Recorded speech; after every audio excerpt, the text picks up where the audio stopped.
Hello everybody, welcome into our latest live broadcast. My name is CareyHolzman. Today it's the 16th of October 2024. It's Wednesday. And hello to all my friends and members and curious folks joining us in our live chat community. We always have live chat while we do our live videos, and it's very, very important to us that you pop in and say hello. If you're watching, you should be participating or you're missing out on half of this video by not joining us in the chat room while we're live. And if you're catching a recording of this, a playback, please try and catch us live. It's a completely different experience that is unlike any other community that exists online, and we hope you'll take advantage of it and join us. We only ask that you're kind. A shout out and a thank you to our friends at Acronis, RoboForm, and VIP CDK deals for offering all of our viewers 30% off. All those links are in the video notes below the video. Today we're going to talk about Windows 11 version 24H2. It is, in my opinion, the single most polished version of Windows ever released. We've seen, in my career, I have seen everything from TRS-DOS, Commodore PET's operating system, my Atari 8-bit system.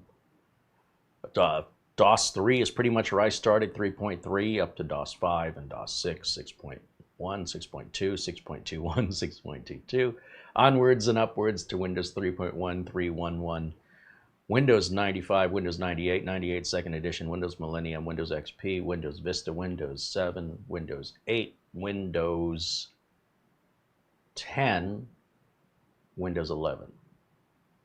Now, I don't know how old you think I am, but if you do the math on that, that's an operating system, at least from Microsoft, about once every 5 or 6 years.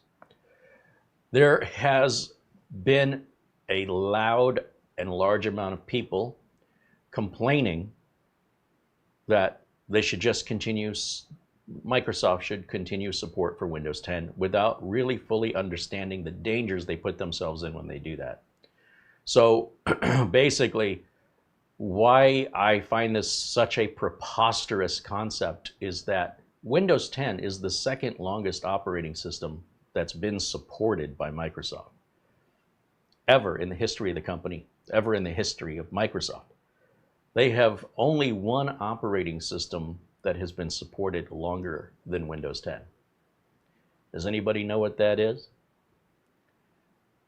Microsoft might have dug themselves a hole here because they gave the public more than they should have had, in my opinion. Windows 10 should have been, support for Windows 10 should have ended at least 2 years ago. But you guys are getting an extra 3 years out of it that you normally shouldn't be getting. It's unprecedented to have support this long. That people are like, oh, you need to keep support on. People are just being lazy. I mean, that's the bottom line. In my opinion, they're just being lazy. They don't want to learn anything new. They're hearing all kinds of stories online, but don't really have any stories of their own to really justify, in most cases, their negativity. Now, I would not sit here and order some food that I didn't like, eat it, complain about it, and order it again. Windows, or any operating system, is your choice. Nobody's forcing you to use it. You can use Mac OS, you can use Linux, you can use your phone, Android, iOS. You have choices. Nobody's making you eat what's being served in front of you. Even in prison, they won't make you eat it. Turn it away. Stop eating it. If you're gonna eat it and you don't like it, well, pick a lane is all I'm trying to say. Now, people inherently don't like change. And so to release computers to the general public is a big mistake, in my opinion, without requiring some form of understanding of the technological issues that are at play here connecting to the world, where enemy countries are attacking you at all times. It doesn't matter what you click on, it doesn't matter what websites you go to. Then you've got people worried about their privacy. They go on social media and complain how they demand their privacy, but yet why are they on social media? Why do they have cell phones? Your cell phone cannot work unless it knows where it is, and presumably it's with you at all times. So how can you do both? How can you simultaneously want all of the benefits of being connected and then state you don't want to be connected? You don't want the connection going the other way. It has to go the other way or it won't work. So there's a real lack of technical knowledge and respect in the industry by the general public who just doesn't understand, and they believe everything they read online. I'm not quite sure how to counter this. And I'm sure my audience, you guys out there, you don't fit into this category. There's a few of you, I suppose, that I've seen commenting about how much you hate Windows 11, but that's just your lack of understanding it, or you're a gamer. All right, so gaming is a whole different thing. There are some issues with 24H2 involving like anti-cheat and a couple of things that only impact gamers. Gamers are a very, very loud minority of computer owners, and it scares and manipulates those who don't know any better. So I'm here to show you the difference. I'm here to prove it live and on camera. I'm going to do what nobody else is doing. All those whiners and all those complainers have not provided proof. Show me the proof. Whatever it is they're whining and complaining about, show me the proof. Outside of the things Microsoft has already acknowledged, there are security changes to Windows 11 that require some changes to undo if we want to continue, as I've already shown with SMB signing with regards to accessing a NAS and the guest fallback. That's not a bug. That's just the way forward, because the world is getting more dangerous and they're trying to protect you. Number two, Windows recall. A lot of issues about Windows recall. I don't give a rat's behind what you do on your computer. Neither does anybody else. We do, let me just be very clear, we don't care, okay? Where my concern is on Windows recall is that it may be consuming up some hard drive space. But that's like saying you're not going to buy a house because somebody left a light on. Oh, that house is a piece of crap because the light's on. Turn the light off, genius. So Windows recall is very easily disabled. It's not a big deal. It's super easy. It's as easy as flipping off a light switch. It's not like, oh, this is one way, there's nothing you can do about it, too bad, so sad. And most people, and I got news for the people who care, the vast majority of the public does not care, and they realize they are not self-important, entitled individuals who think anybody besides their immediate friends and family gives a rat's behind about their computer or their activity online. Nobody cares, okay? I guess you do, but you're the only one. So there are ways, having said that, there are ways to shut down some of the phoning home, but it's all an illusion, because you're being monitored by your ISP, you're being monitored by your car, you're being monitored by cameras. Everywhere you drive, there's cameras attached to all the buildings and on streetlights. Everywhere you go, you are being watched. So if you want to go live in the woods, disconnect, no cell phone, no Wi-Fi, no internet, you want to be Ted Kaczynski, no one's stopping you. But if you want to participate with the rest of us in modern society, then you will also deal with what the rest of us deal with. It's not about you. It doesn't just affect you. It affects us all equally, and thereby isn't such a big deal. If it was only happening to you, different story. All right, that's my opinion on the matter, and now I am going to prove it on camera. Windows 11 24H2 is simply the most stable build of Windows and the most reliable rollout of a Windows update I have ever witnessed in all of my years with computers. And I started at home as a hobby in 1982-ish, and started with IBM compatible computers back around 1984, 85, 84, I think. Maybe 83, 84. In fact, now that I think about it, my TRS-80 Model 1 was probably 1980. I'm probably not giving myself enough credit. But for me, as you can imagine, every time there's a new operating system, it's like Groundhog Day all over again. Here we go. All the people whining, oh, Windows 10's terrible. Windows 8's terrible. Windows 7's terrible. Windows 98 Second Edition is great. You know, I'm never going to move from it. Well, I hope you're still using Windows 98 Second Edition. Good for you. You shouldn't be, but I ain't stopping you. Nobody cares. All right?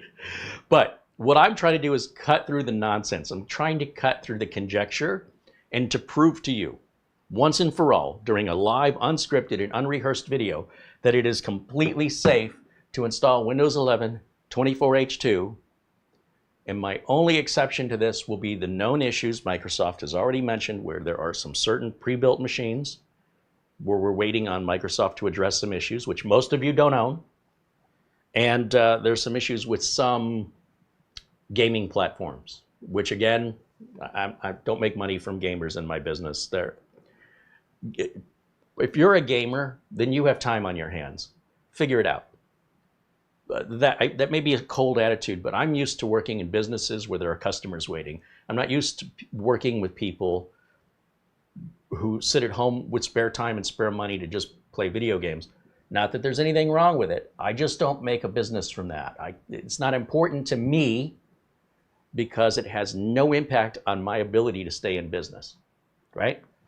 If you shop at a grocery store and they don't carry an item you want, too bad. They're not just serving you, they're serving your community. If they can't sell that item to enough people to make it justifiable worth carrying, you are welcome to go take your business somewhere else if it bothers you that much. Or make your own, get in the kitchen and cook it. So it's time to put up or shut up. If you've got an actual installation issue with Windows 11, prove it. Show it to us, make a video, provide a link. A lot of installation problems that have been occurring are because people have modified their registry, they've downloaded unsupported freeware that has been perhaps doing them great for an untold amount of months, maybe even years. Now suddenly they've got a problem with their Windows 11 update and they can't comprehend that they did it to themselves. That's why I am prepared to show you today that if you don't manipulate your computer with unsupported freeware, and on top of that, modify your registry and follow everything you see online as though it's going to make your computer perform better, this is where you're getting caught. And none of those people have any accountability to you the way that a working technician would. Now, some cases you may have Windows 11 fail to install due to incompatibility. It is extraordinarily rare, but the amount of rare, how loud they are on the internet is disproportionate. They're thousands of times louder than they actually are in reality, and I can prove it. Now, any computer that we have reviewed on this channel or we have built on this channel since 2017, in the last 8 years, going on 9 years, you name it, you tell me which mini PC or which, we've got some spare motherboards. Remember we did the whole 13th, 14th gen Intel thing. I bought boards from MSI, ASRock, Asus, Gigabyte. I still have those boards. They're still ready to roll. They all have either Windows 10 or Windows 11 on them. I will upgrade any one that you guys decide on right now live. I will show you that it works, unscripted and unrehearsed. I'd like to see you do the same, showing me it doesn't. Or otherwise, stop believing everything you read online. Because your experience is not somebody else's experience. You don't know that person. You don't know what they did to their own machine, potentially, and that they're blaming it on Microsoft. They made their machine better, and now this won't install, and now it's Microsoft's fault, and it's the worst operating system ever. Or you've got people who are just lazy. They don't want change. They're just being lazy. That's okay. You're allowed to be lazy. Don't like the change. Don't. You can keep Windows 10 forever. You could still be on Windows 95 for all I care. You're connecting to the world. If you think that's a good idea to continue using Windows 10 in 2026, next year, go right ahead. No one's stopping you. You want to play in traffic? I ain't stopping you. You want to eat poison? I'm not stopping you. I am suggesting it's not a good decision, but at the end of the day, you're a responsible adult who will take accountability for your actions. And I'm just trying to help you and help you understand what I think many of you don't understand, is just how dangerous it is to connect to the internet with a Windows-based computer. It is less dangerous, still dangerous, but less so dangerous to connect with Android, iOS, macOS, or Linux because they don't make up the majority of the population. You do not have to use Microsoft Windows. No one's forcing you to do it. No one. If you go to work and your work requires you to use Microsoft Windows and you hate it that much, quit your job. Find another job. Find another position in the company. Go work in the mailroom. Go unload the trucks. I am sure they're not using Windows in those areas. Now, you have choices.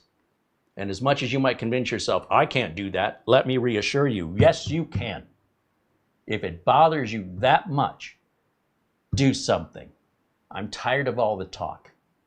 Well, if this president gets elected, I'm going to move to Canada. No one moved to Canada. It didn't happen. So here we go. It's all talk, talk, talk, talk, talk. And then you got people online going on forums. And then people also online reading it and believing it. Have your own experience. Please don't take on other people's experiences as though it happened to you. It didn't happen to you. I'm going to prove it today. You guys pick the machine, whatever it is, the Xenos build, the spaceship, the tube, any of the mini PCs we reviewed, any of the builds we've done that we still have here. I will put it on the bench right now and I will update it to 11.24H2. And I can pretty much guarantee with 99.7% assurance it's going to work just fine. Anybody else proving what they're claiming? I don't think so. I'm here to prove it. And if you don't get the proof, and if you don't have the experience, if I were you, I'd be very skeptical. But at the end of the day, you make up your mind and you live with your consequences. Let me look in the chat room. I really am fired up today. Say hello to everybody joining us. And let's see.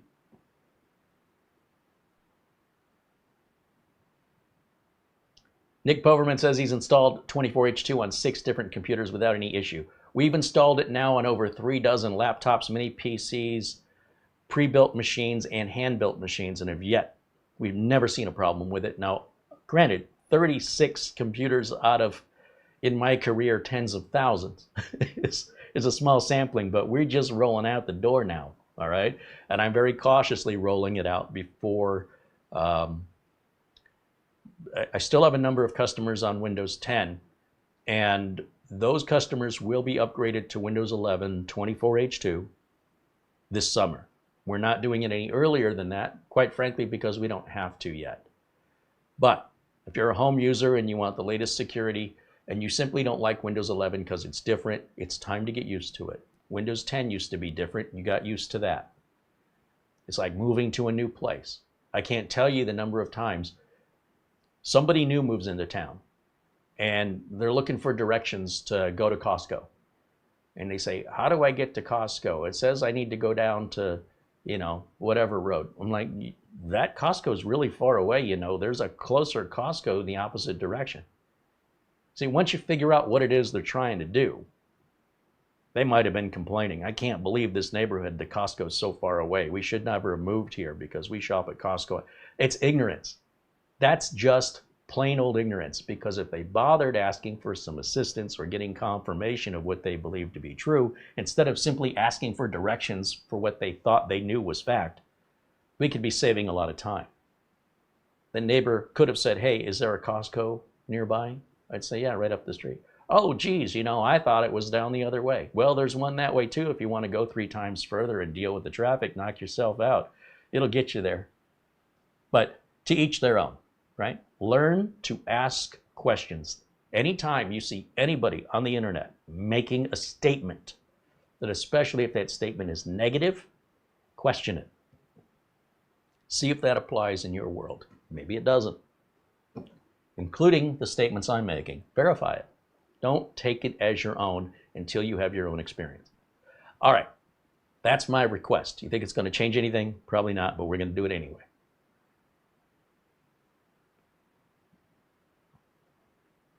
So, what are we looking for? Which computer should we be upgrading? We've got Ace Magic, Minis Forum, Codlix. We've got the Xenos build. We've got some NZXT builds here. I've got the robot's foot, but it's too heavy for me to lift up onto the counter. What else do we have? I've already upgraded all the laptops, the Ace Magic laptop, the 2 Dell XPS laptops, the Galaxy Book 3, all of them upgraded perfectly, no issues. So I don't think I have any more laptops to upgrade, but this is insane. The disconnect between the general public who doesn't know any better, who are adopting what they're reading online as their own opinion, complete basically on conjecture. Mark Gain says he's installed 24H2 on his 2 desktop and laptops with no issues.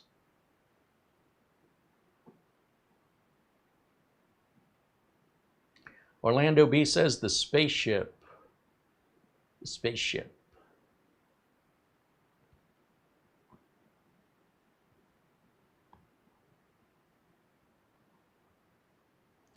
Chris Johnson says upgrade 2 machines, 1 mini PC, 1 desktop. If we got the time, I'm happy to do it. Absolutely happy to do it.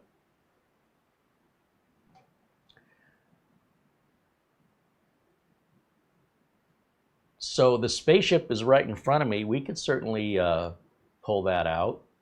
I'm looking to see if there's a consensus, if anybody wants to see any particular machine we've built upgraded, or am I just going to go with that one suggestion? Scott says he upgraded all 3 of his PCs to 24H2, no issue, and it went much faster updating it from USB. Cypress says use the AliExpress PC. I can't even get Windows 10 to install on that computer. So the AliExpress motherboard, which is what I think you're referring to as the Earying, is a CPU sample, an engineering sample, which does not,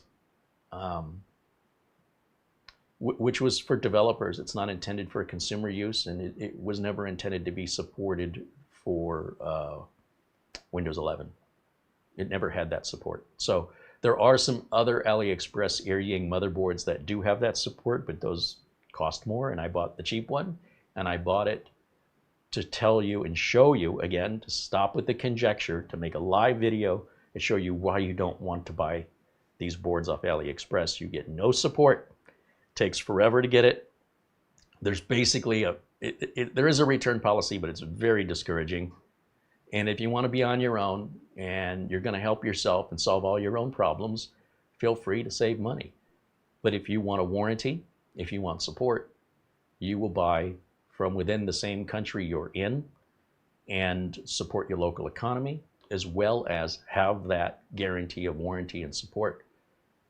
Your choice. Just set your expectations accordingly. That's why AliExpress is cheaper. It's a one-way ticket to your door, whether you like it or not. So, I'm not telling you not to do it. I just want you to know why it's cheaper. Support costs money. Somebody's got to pay for it. You don't want to pay for support, you don't get support, you'll save some money. It's real simple.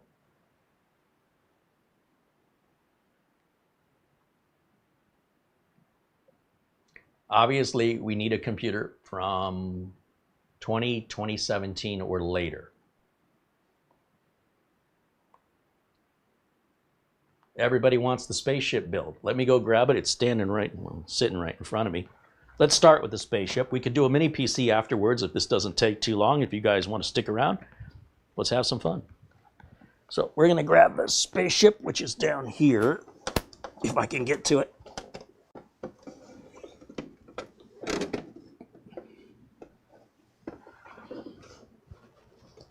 That was in the worst possible place during a show, right under the camera. Okay. All right, spaceship.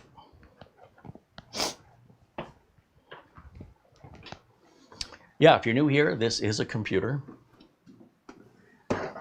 And the case is designed to look like a spaceship. And this one is a dusty spaceship. Wipe the dust off. That's just from sitting. There's no dust inside of it because it hasn't been running. And it's got a little light that comes out down here and shines the name of the manufacturer, Segatep, straight down onto the desk, which you can turn on or off. It's pretty cool. And let's see, what are we going to do here? We're going to come around and we're going to plug in. Let's see, what do we got back here? Obviously, we need power.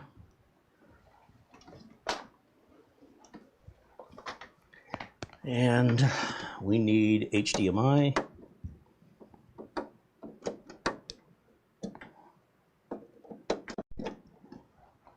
HDMI. I've got an HDMI cable down here somewhere. let's see, this is our Ethernet cable. Plug that in. Keyboard and a mouse. Put that over here.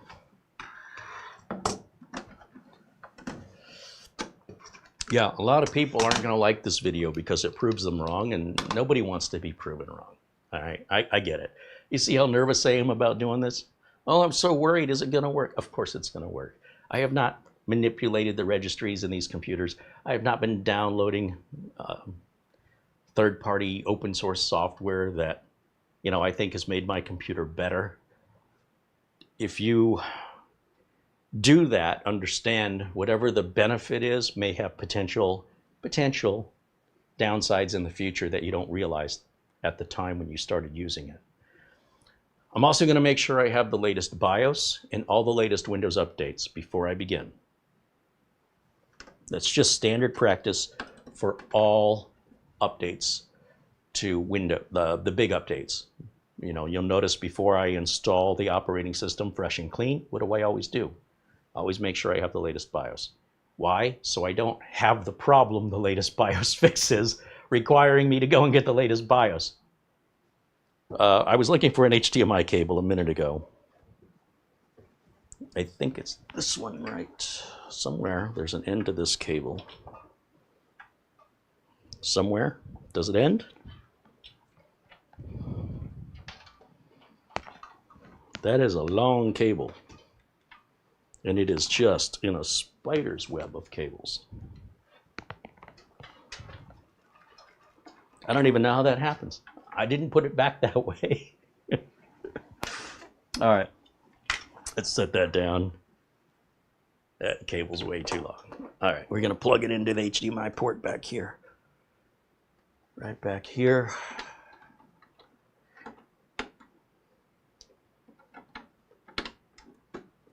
Did I plug the keyboard and mouse? Yeah, I got the keyboard and mouse plugged in. And let's turn this guy on. Is that the power button?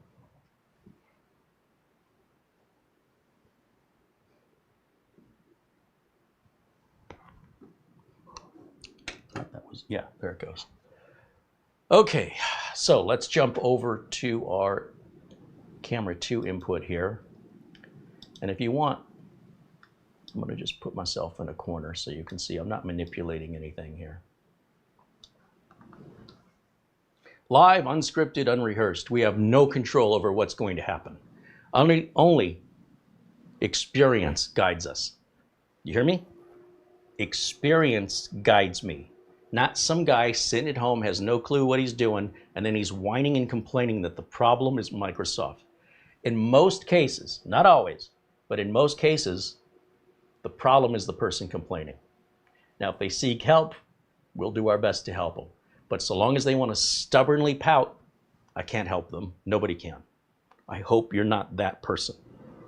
There are legitimate issues that do arise with Windows 11 24H2, as there were legitimate issues in 23H2, 22H2, Windows 11, Windows 10, Windows XP, Windows 7, Windows 8. There's always been issues. There's never been a perfect operating system in my lifetime. But for an update this big that rolls out this smoothly, I have never witnessed this before. And it's worth bringing up against all the negativity, what nobody else is talking about, which is just how well polished Microsoft released. I'm not a Microsoft fanboy by far. I'm only interested in staying in business. More customers use Microsoft than any other operating system in the world. That's easier for me to find work, less competition, more opportunity. Hence, I've been in business over 30 years. Could I have done that with any other operating system? Probably not. Now, all right. Getting fat, Carey. Turn that camera off. I have no idea what the specs are on this. It's been a long time. Let's go full screen over here for me so I can seize it. And let's jump over to System Properties. Right click on the Start menu. Let's go to System. What do we got on here? This is a Ryzen. No, this is a Core i5 10600K. I thought it was a Ryzen. All right, well, anyway, Core i5-10600K with 16 gigs of RAM running Windows 11 Pro version 23H2. All right, so the first thing I want to do, we're going to go grab our Windows updates. First and foremost, make sure you're current, just in case there's anything running in your system that Windows Update corrects that could interfere with your install of 24H2. While this may not always be necessary, it is a precautionary measure. Are we really not that far behind on updates? I'm okay with that. All right, we're going to go ahead and let this update, and then down here, what do we got going on? There's an update happening here. We've got driver support assistant says our software is up to date for Intel. Everything's looking really good. This shouldn't take very long. And while we're waiting, let me just take a look here in the chat. And if you want, I can move camera one. Let's move it to the opposite corner so we can watch progress. David Graham, the $2 super chat, says, is 24 the year and H2 the build? I forgot.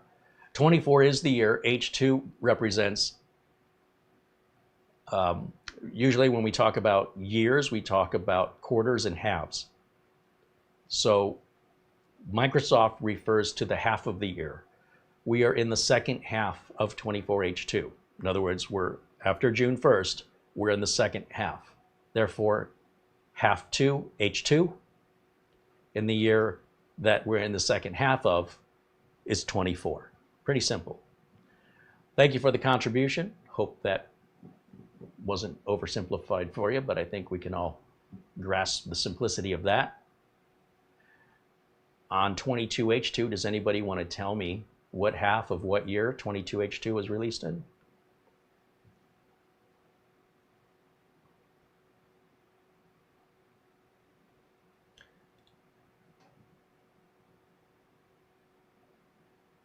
Any computer that is not compatible with Windows 11 will be today about 9 years old, and next year when Windows 10 support ends, a year from now, your computer will be a minimum of 10 years old. That is an unprecedented long amount of time to be operating a computer. If you got your first computer at the age of 20, and you can make a computer last 10 years, then in your entire lifetime, you'll only own 4 or 5 computers. I've owned 4 or 5 computers this year.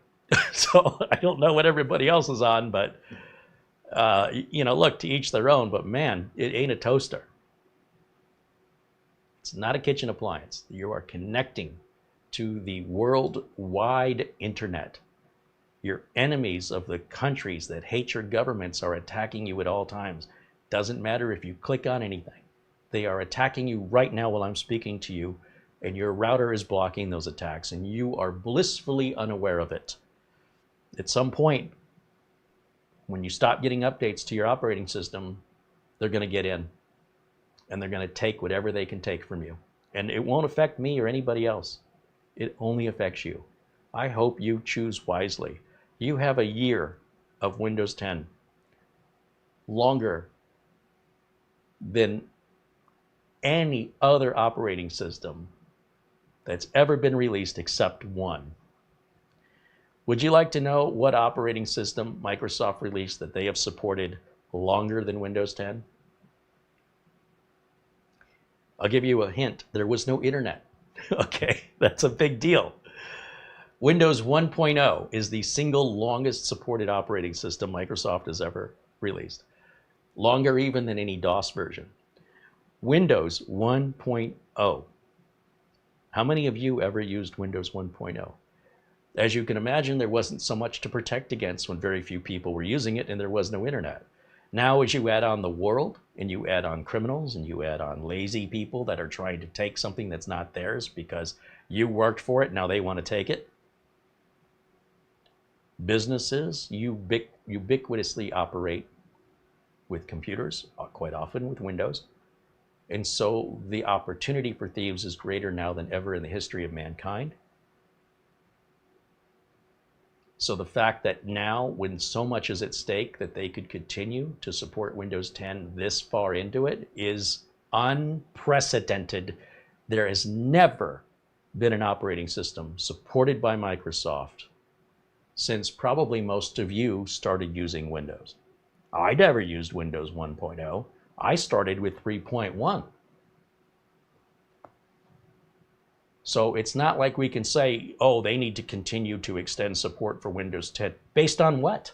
They didn't do that in Windows 8, 8.1. They didn't do it in Windows 7. They didn't do that in Windows Vista. They didn't do that in Windows XP. They didn't do that in Windows Millennium, 98, SE, 98, 95. They've never done this. And the fact that they did it, instead of saying thank you for extending our time, we're seeing a large amount of the public just being completely disdainful, as though Microsoft is doing it on purpose, that Microsoft has no control over the hackers trying to take advantage of you. Okay. I don't know what to say. It's the general public, man. What are you going to do? I think I missed a couple super chats, so let me see here. Charlie Purdy with a $10 super chat said, this should be a great stream. Well, we're going to find out if I'm wrong, aren't we? Gerardo Quintana-Roo renews membership, now a member for 29 months. Thank you so much, Gerardo.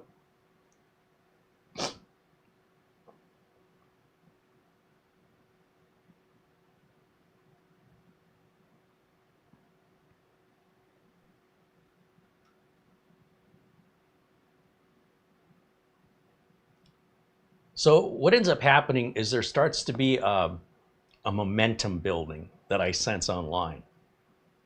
And when I sense that that momentum is building on conjecture, you're going to see a video like this to straighten it out. Now, I realize I'm not straightening it out for anybody but those wise enough to watch my videos to get the truth. And most importantly, I'm not straightening it out for anybody who has personal experience. Most of the people whining and complaining are doing so on behalf of somebody else. They read something online, they were manipulated by somebody's clickbait, and they believe it to be true without any verification. Because we're doing this live, unscripted, and unedited, this is as close as I can give you to your own experience, and I hope you understand this result is going to be far more common than anything you're reading online. People only pretty much they're gonna post when they have something to complain about, not generally when they have something to praise. Generally speaking, that's the human condition. If you provide somebody good service and ask them to leave a review, they probably won't. But if you provide them bad service and don't even talk about reviews, you will likely get a bad review everywhere reviews can be sent, and they'll tell everybody they know because they feel like they've been, that justice has not been served and you didn't get what you got coming. So it's important for us to take a step back. There's two sides to this coin. For everybody that's complaining, there is another side to this. And if you didn't bother to look at the other side, then you're part of the problem. If you're picking sides without hearing both sides, I guarantee you, whatever story you're hearing, there's another side to that story. And before you pick a side, unless you have personal experience in the subject, I suggest you keep an open mind until you get that other side, then you decide. Okay? That's just the way the world should work. But we still have lynch mobs to this day that just follow the sheep. And we've got to be better than this. As a society, we've got to be better than this. You wouldn't want somebody to do it to you. Why would you do it to them? Okay, I gotta go full screen because I can't read my screen's too tiny. Restart now. Okay, we're gonna let that restart. Paul O'Brien with a €2 super chat. Commander Carey time. Time to go to war. Commander Carey, time to go to war. It's not going to war, man. We're standing up in defense of truth. We're standing up in defense of reality. We are standing up in defense of people coming up with their own opinions. Don't take my opinion. Don't take that other person's opinion. Have your own opinion through experience. If you don't have the experience, you should not have the opinion. That's where I stand. That's the world I live in. Just my personal beliefs.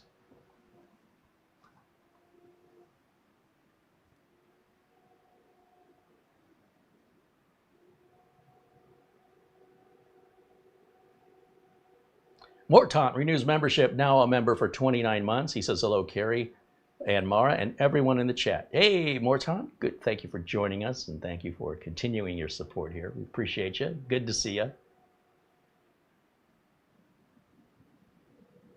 Richard Palmentier said he started messing with computers in 1989 all the way up to today. He's had every Windows OS up to now.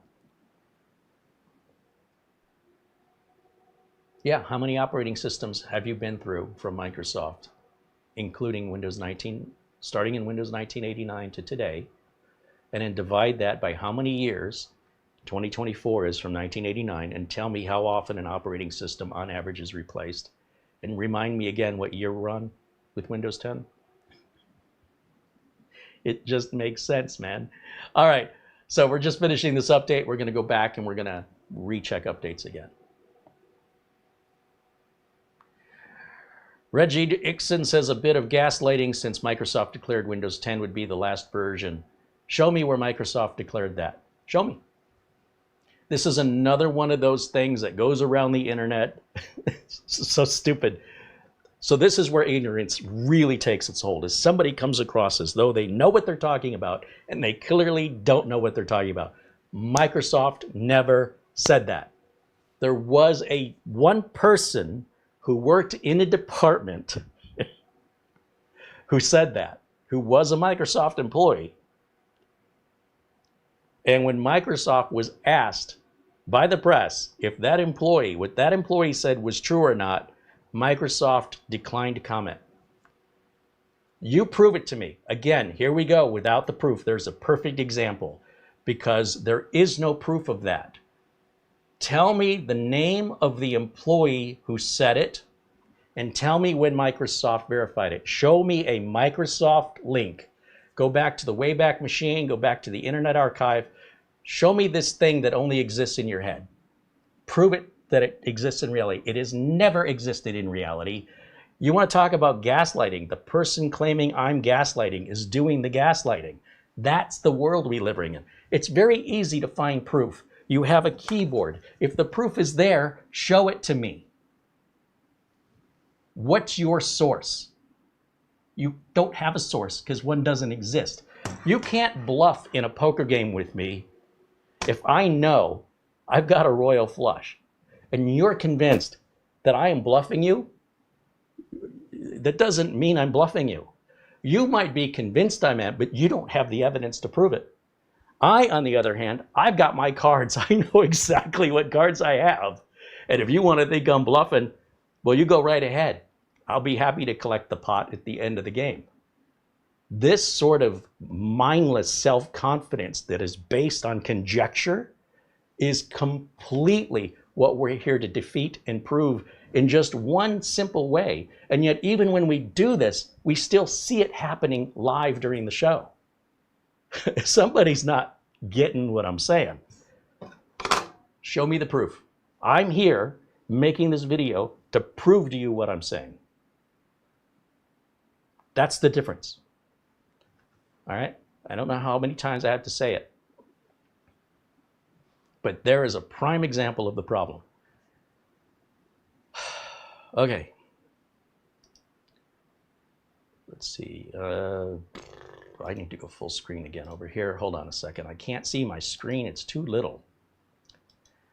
Anytime I go full screen, I can't see the chat room. So I always bring it back down to about half size so I can kind of get an idea what's going on on the machine. But primarily I can read the chat room. I used to have my tablet attached to the desk. I still have a lot of work to do here at Studio C, so I'll eventually get back to that, but just bigger fish to fry.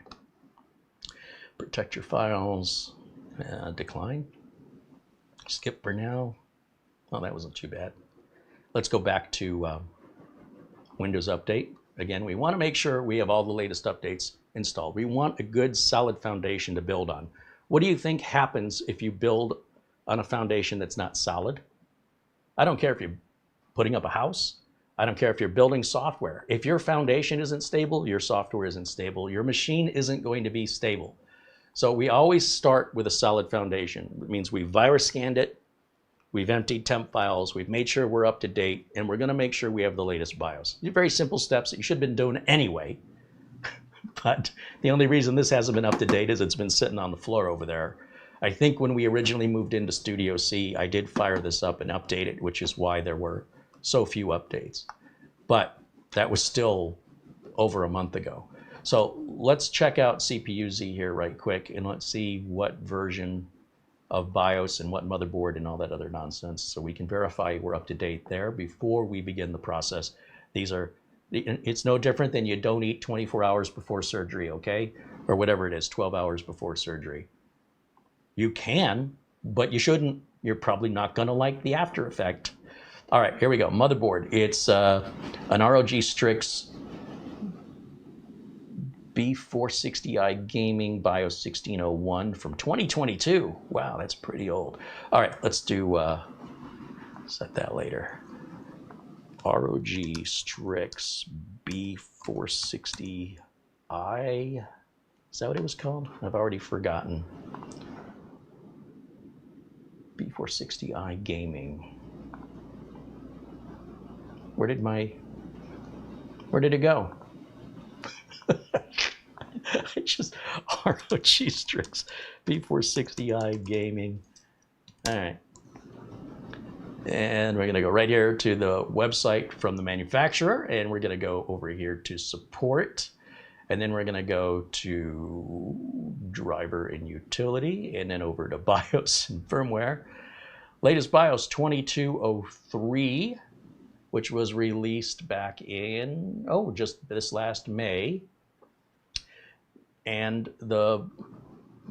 what I like to do is I like to look in the history of BIOSes to make sure I'm on the right board. 1601? Where's the other BIOSes? Oh, show all. Is there a 1601? There is, right down here. So since 1601, there's been a 1901, a 2001, and 2203. We only need to go to the latest one unless there's a note suggesting otherwise. And we're going to download that. As you can imagine, without doing this, we could very well have a failure on our Windows 11 update. Just FYI, wouldn't be surprised. These updates aren't released for the fun of it. Just because you don't know why doesn't mean it doesn't have a reason. And it doesn't mean that reason wouldn't impact you. And then there's a management engine download here, but I don't think we need that because I don't think I'm using it, but I don't know. So let's go ahead and extract the BIOS. And then I'm going to look in my drawer here for a blank flash drive. This one matches the PC. And we're going to plug that in back here, quite literally anywhere that we can grab a USB port. Doesn't matter which one we use. And then we're going to go to the BIOS file here. This is the big file. So there's a little one, the big one. We just want the big one. Right click, copy, and we're going to go over to the D drive. That's the flash drive that's empty. I just plugged in. We're going to paste that on. Pretty small file.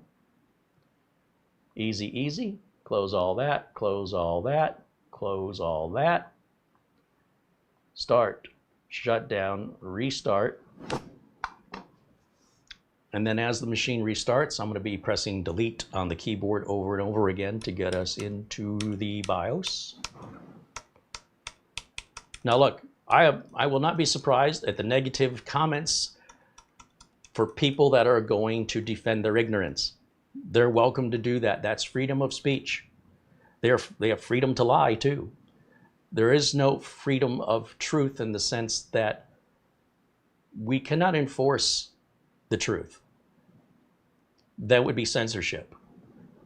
So one of the big things of people that I think people care so much about censorship are these people want to gaslight, they want to make up their own truths, and they're using freedom of speech as their excuse to be able to do it. So if we're going to allow freedom of speech, and if we're going to remove all censorship, then we're going to be in a mess because you're just not going to know who's telling the truth anymore. And unfortunately, that's where we're at society right now. Someone's delusion must be your truth. That's the way it's coming across, but you don't have to accept it. Someone's freedom of speech is not freedom to be heard. They can make all the noise they want. You have the freedom to not listen to it. What a mess. This is such a mess because there is a lack of respect for other citizens, and there is a selfishness to only what I think matters that is perpetuating our culture, and it is unfortunate. So when we can provide proof behind the statements we make, that's one thing. But when we make statements based on because somebody else said it, you're starting on the wrong ground. Anyway, let's go over here to Tool, and then we're going to go to, hold on, is my camera blocking? No, we're good up there. Okay. Freedom to speak is freedom to lie. Remember that. Always look for proof before perpetuating false information. And I can only ask you to do that. No one's going to make you do it. But if we're going to make the world a better place, it starts with you and I. ASUS Easy Flash Utility, and we're going to go over here to the BIOS update 2203. Please back up your BitLocker key. We're not using BitLocker. Fine. You want to read it? Yes. Click yes. Not a proper BIOS. So I might have downloaded, oh, that's a B560. We have a B460. I have downloaded the wrong BIOS. You know, these people that are afraid to update their BIOS, you can't get it wrong anymore. Back in the 90s, you could. Today, if you got the wrong BIOS, it isn't going to let you do it. One of the things I'm looking for when I look at version 1601 is to help reduce, but not completely eliminate, that I'm on the wrong page. But I did see there was a 1601, so that kind of reassured me. But even then, that's not my only evidence. I needed to verify closer than I did.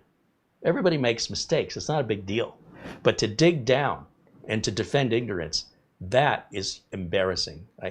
For people to do that, I'm embarrassed for them. Now, let's just continue. Let's reboot this machine again. Let's go back into Windows. Let's try and get the right BIOS this time. But you can see, no harm, no foul. Not a big deal. Live, unscripted, unrehearsed. I would not have done that on purpose. All right, let's go to full screen over here for me one more time so I can see my screen. Come on. Come on, full screen. This keyword is the one I want. Do you want to leave? Yes. Exit. Quit without saving. Okay. We're going to reboot again. We're going to go back to searching for the motherboard.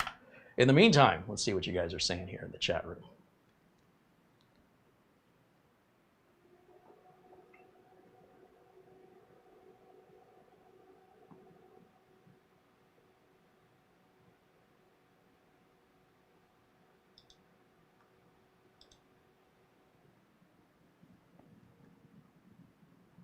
Now, we're going to right-click. Well, I'm going to right-click and go full screen so I can see it again. And we're going to go over here to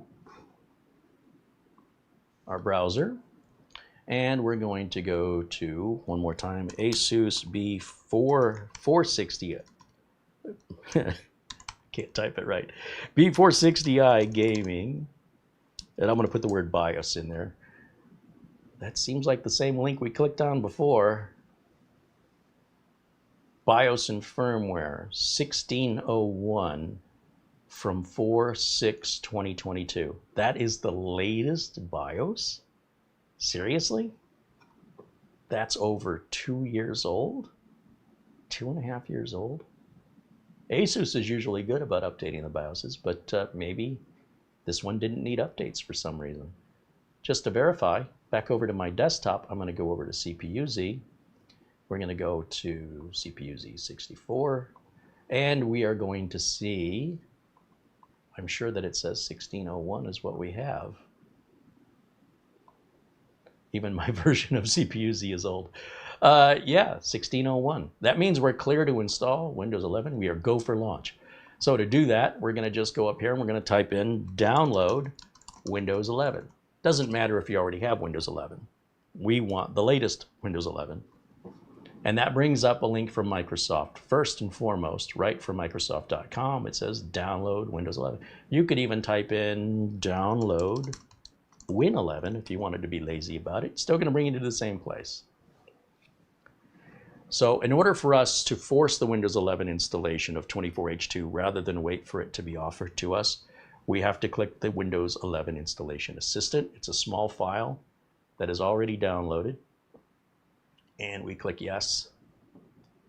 And it requires the PC health check, so we're going to grab that by clicking here. It downloads another small file. We're going to click on that. We're going to install it. Very small, finish, it runs.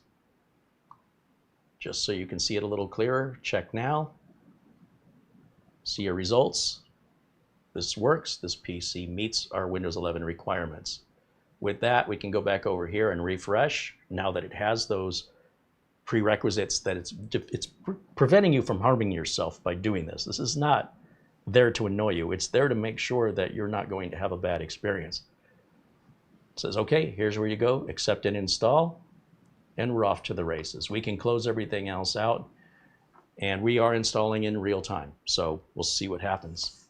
Am I gonna be wrong? Will I be embarrassed on a live video? Or will I be proven correct? I have no control over the outcome of this video. However, I have never seen a Windows 11 24H2 install fail. So maybe today will be the first time. Place your bets.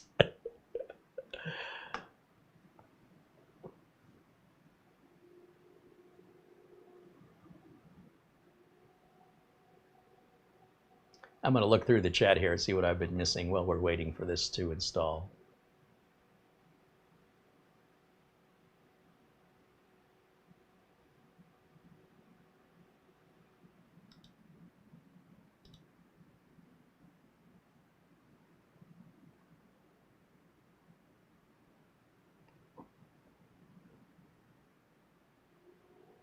Poorly Boy wants to know, when I looked at the system, didn't it say Ryzen, and in the BIOS it says Intel?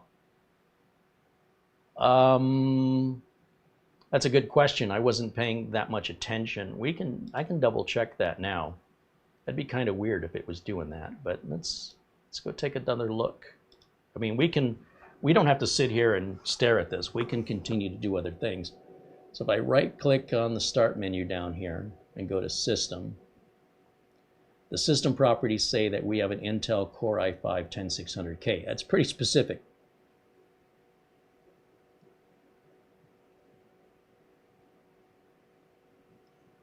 Where did you think you saw Ryzen? Under CPU-Z?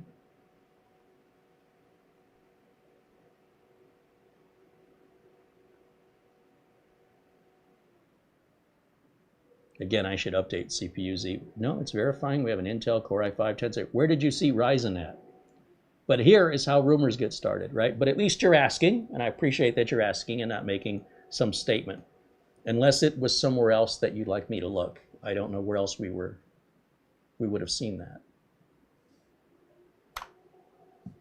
But I'm happy to verify it for you. But that would be pretty cool if it did that, because I've never seen that before.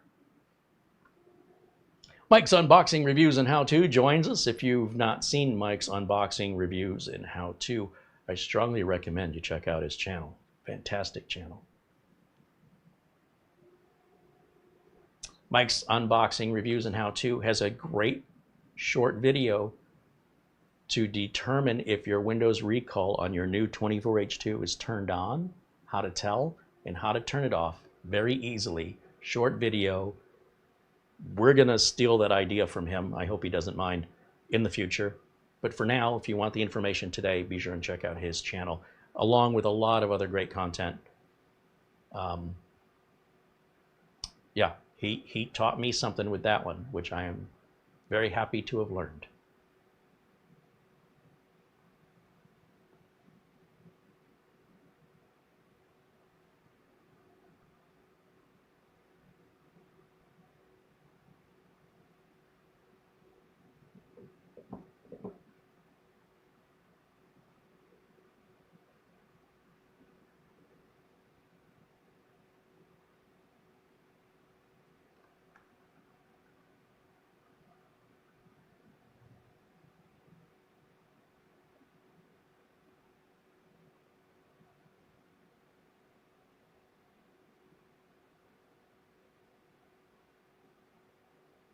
Just scrolling through the chat here, guys, if you're wondering what the heck I'm doing right now.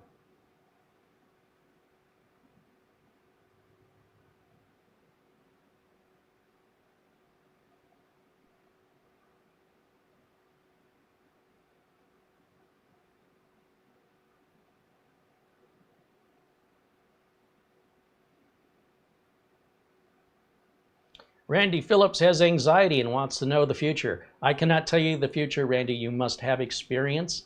And then based on your experience, if you need help, let us know. If you don't need any help, then well done. I don't know what else I can tell you. I cannot reassure your anxiety on something you haven't done before, nor can I predict the outcome, nor can anybody on the planet. I do hope you always have good backups. That goes without saying, not only because you're upgrading Windows, but because it's Wednesday. Just because you never know when an accident's going to happen. Just like car accidents, they happen and it's always unexpected.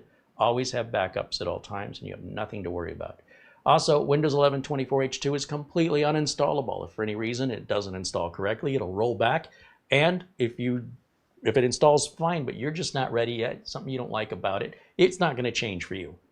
But if you want to uninstall it, go right ahead. You have about, is it 2 weeks or 30 days to uninstall it and revert back? Of course, if you had a backup, you wouldn't need to rely on that anyway, but whatever. You want to put your backup in the hands of Microsoft, you knock yourself out. We don't work that way in business. We can't afford to take those losses, nor can we afford not only the financial losses, but the potential time lost. But you might be able to, and so those are options for you to consider. How many people in the chat think this is not going to succeed? How many people truly believe that our live, unscripted, unrehearsed video of upgrading from Windows 11 23H2 to 24H2 will fail? Let us know in the chat. Is this going to fail or are we going to succeed? Tell us what you think. Try reading the future. Let's see how accurate you are.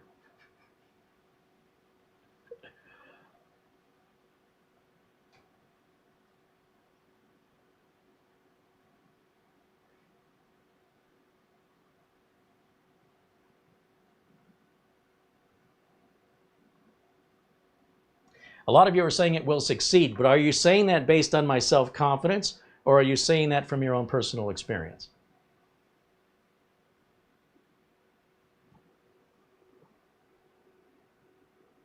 So all the people that you see on the internet that claim 24H2 is bad and it won't install, all those people represent a very tiny minority. No single update works universally for all people. And the people that are complaining usually are the source of their own problem. Usually, not always, but usually. People that have modified their systems in ways that they saw in some online video with some utility that modifies the registry to get more performance and more power. And maybe they did it so long ago they don't even remember doing it. And now 24H2 won't install because they've broken their system months or years ago and they're completely blissfully ignorant of their own self-demise.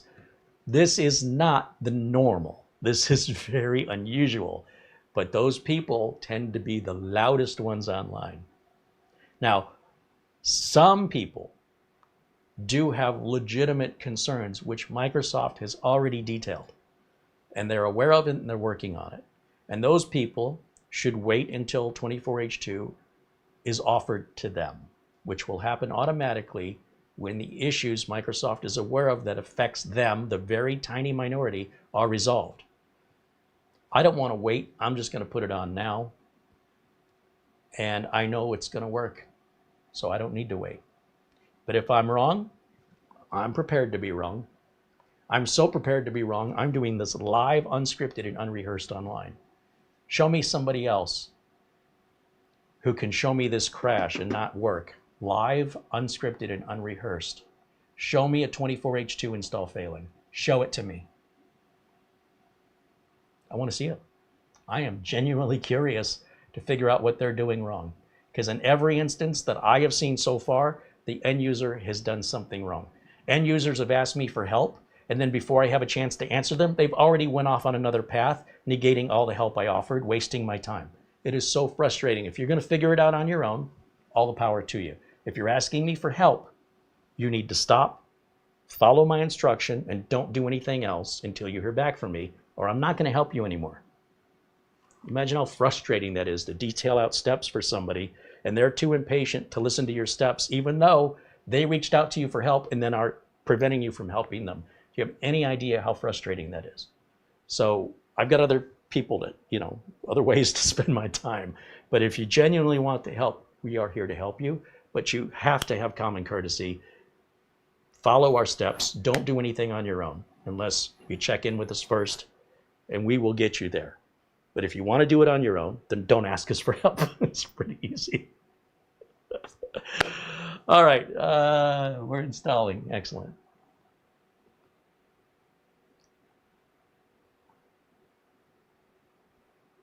Mike's Unboxing Reviews and How-To says, Carey, if this fails, I will buy you a new car. But hey, it won't fail when done properly. You didn't specify what kind of a car. Matchbox car? 1974 Ford Pinto? Reliant Robin, perhaps? You can keep it.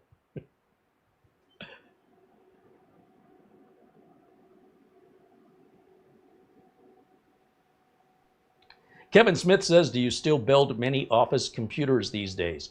For my office clients, they don't get their computers anywhere else. I do not have a single office client who does not buy their computers from me. They don't need computers every year, however.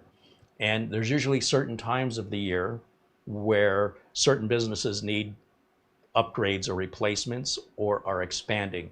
So for my accountants, usually in December is when they want to do the upgrades. And if they're hiring on new employees, assuming the business is growing, they're expanding the business, they need new machines. Or if the business just has computers from years ago, they typically wait till the end of the year. And that way, by January 1st, when the new tax season rolls in, they're prepared to rock and roll. Now, other clients, dentists, lawyers, doctors, real estate agents, that's piecemeal. It is what it is. But they probably buy a new computer once every 5 years on average. And yes, I will either build them a new one or we will upgrade what they have. Some of my customers have the 200R case. They want to keep it. So we'll just simply change the motherboard, RAM, CPU, and storage. We'll leave the power supply in the case and the optical drive in many cases and put it right back. And the employees quite often don't even realize they've been upgraded because they still have the same tower for years and years, for decades, or at least over a decade. Maybe not decades yet, but we're getting there. But yes, absolutely. It just, about once every 5 years, unless the company's growing, and then they need, usually they're not growing by 100 employees. They might be growing by 2 or 3. But yeah, it's still the case. Business is still the same as it's always been. They still need computers. They still have to be monitored, updated, supported, and maintained. I don't know why you'd think that would have changed. They went back to pencil and paper.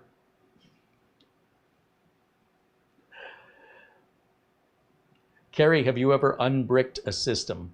Robert, I have fixed computers that customers falsely concluded were bricked.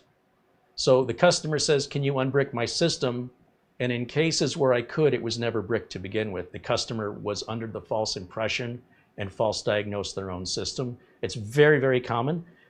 Quite often, the reason why people bring systems for repair is because they don't understand what's wrong with it.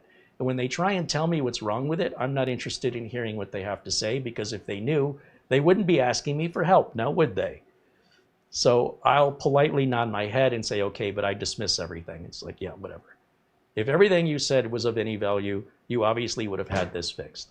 The fact that you brought it to me, I don't want you clouding my diagnostic technique with conjecture from the customer who misunderstands and misinterprets and miscomprehends the information they have.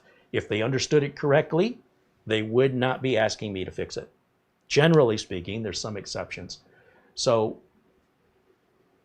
this assumption that the computer is bricked is quite often wrong. Not always, quite often though. And in that case, yes, the answer to your question is yes, because the computer was never bricked to begin with. All right. Mortant wants to know, does a remote come with the case? It's not a drone. No.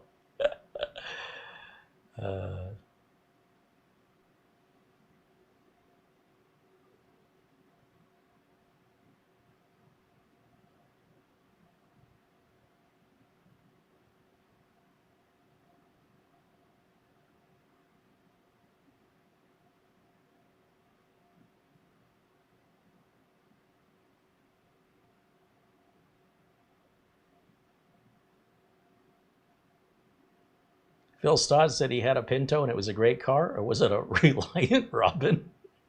It was not a great car. The facts, unfortunately, ride higher than your opinion. However, if you have an experience, I can't deny your experience. We did have a Pinto growing up, and it was a piece of crap. We didn't have it very long. My dad was an Oldsmobile man. Cutlass 88, Delta 88. Big old Cadillac looking things. What's the 9 gig file thing after Windows Update?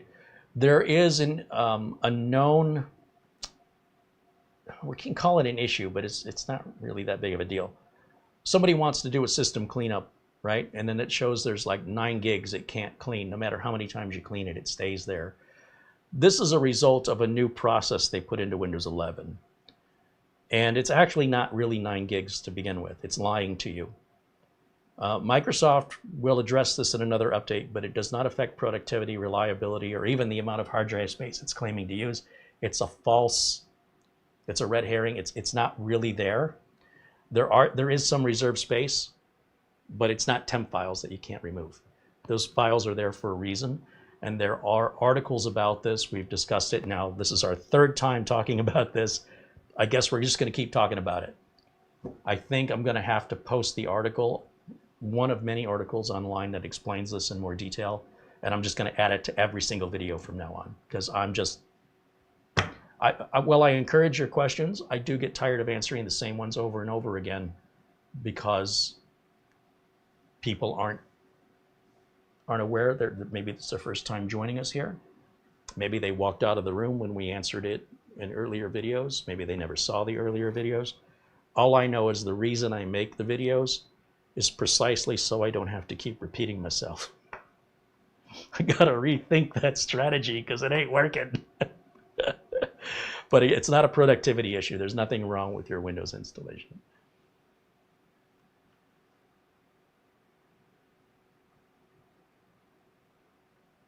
Douglas Burchell said he had an Oldsmobile Delta 88. Yeah, for sure. There's John Kennedy joining us in the chat. Says hello.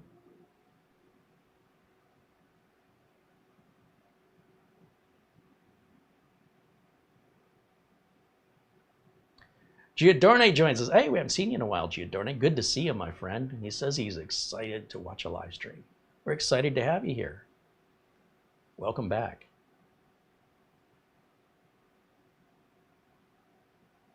Sometimes I feel like I have to be bold and loud in order to get people to just listen. So if I'm coming across as a bit abrasive, it's what I feel I have to do, because it seems like when I'm talking in a more calm tone of voice, and if I'm not creating some emotional response, I'm not getting people listening. Too many people, not necessarily you, but overall, too many people walk away from the video having not heard a thing. So there is a strategy behind my abrasiveness on subject matter that is important to me in order to get your attention, to get you to pay attention. I don't know who among you needs to pay attention. I don't know. But I can tell you the fact that we've gotten to this point means I'm fed up. Not necessarily because of you, but because of the audience in general just isn't listening. And by behaving in this outrageous way, people are, oh, did he just say that? Oh, you heard me that time. Interesting.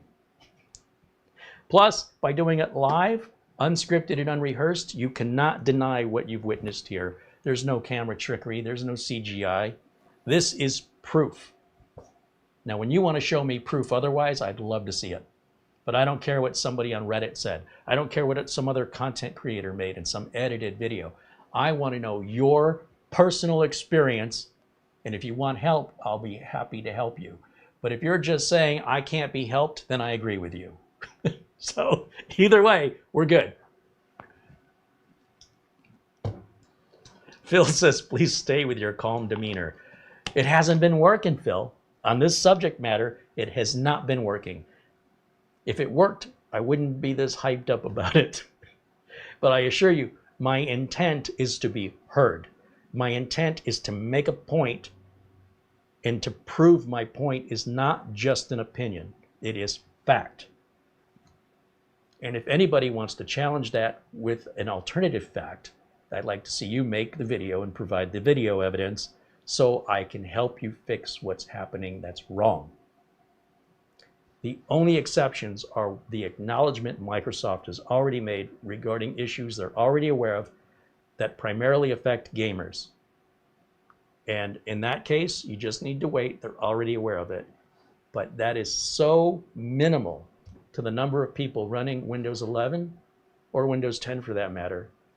I'm not going to dedicate a 2-hour show to help a tiny amount of people when the masses are waiting for help.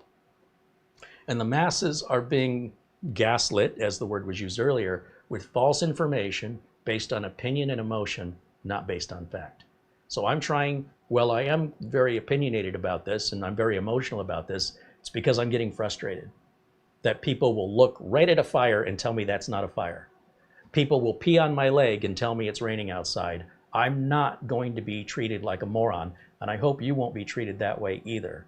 Verify any information you glean from the internet coming from a reliable source, and if you want to share your personal experience, we'd love to hear it. If you want to share someone else's personal experience, I'm not interested. Too much of that in the world today. Too much of people representing other people's experiences falsely. I've had enough of it. I'm not going to listen. You can't make me listen. But I am interested in listening to facts, and I'm interested in listening to experiences. And if you'd like to share those, they are more than welcome at all times.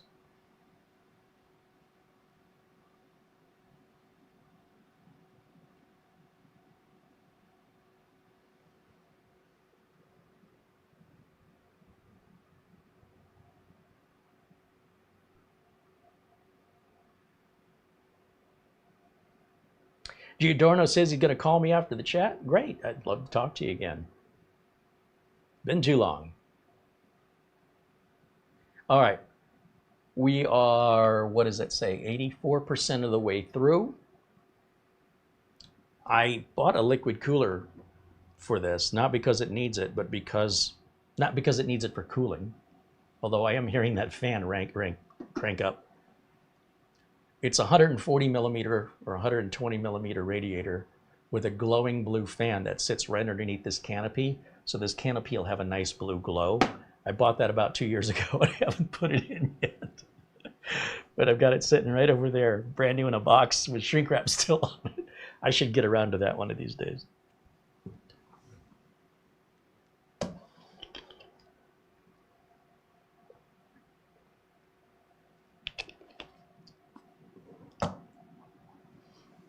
Walter Brady says, what about the Gigabyte motherboard, and then you can finish the Intel overheating problem? So the Intel overheating problem was all fixed with BIOS updates.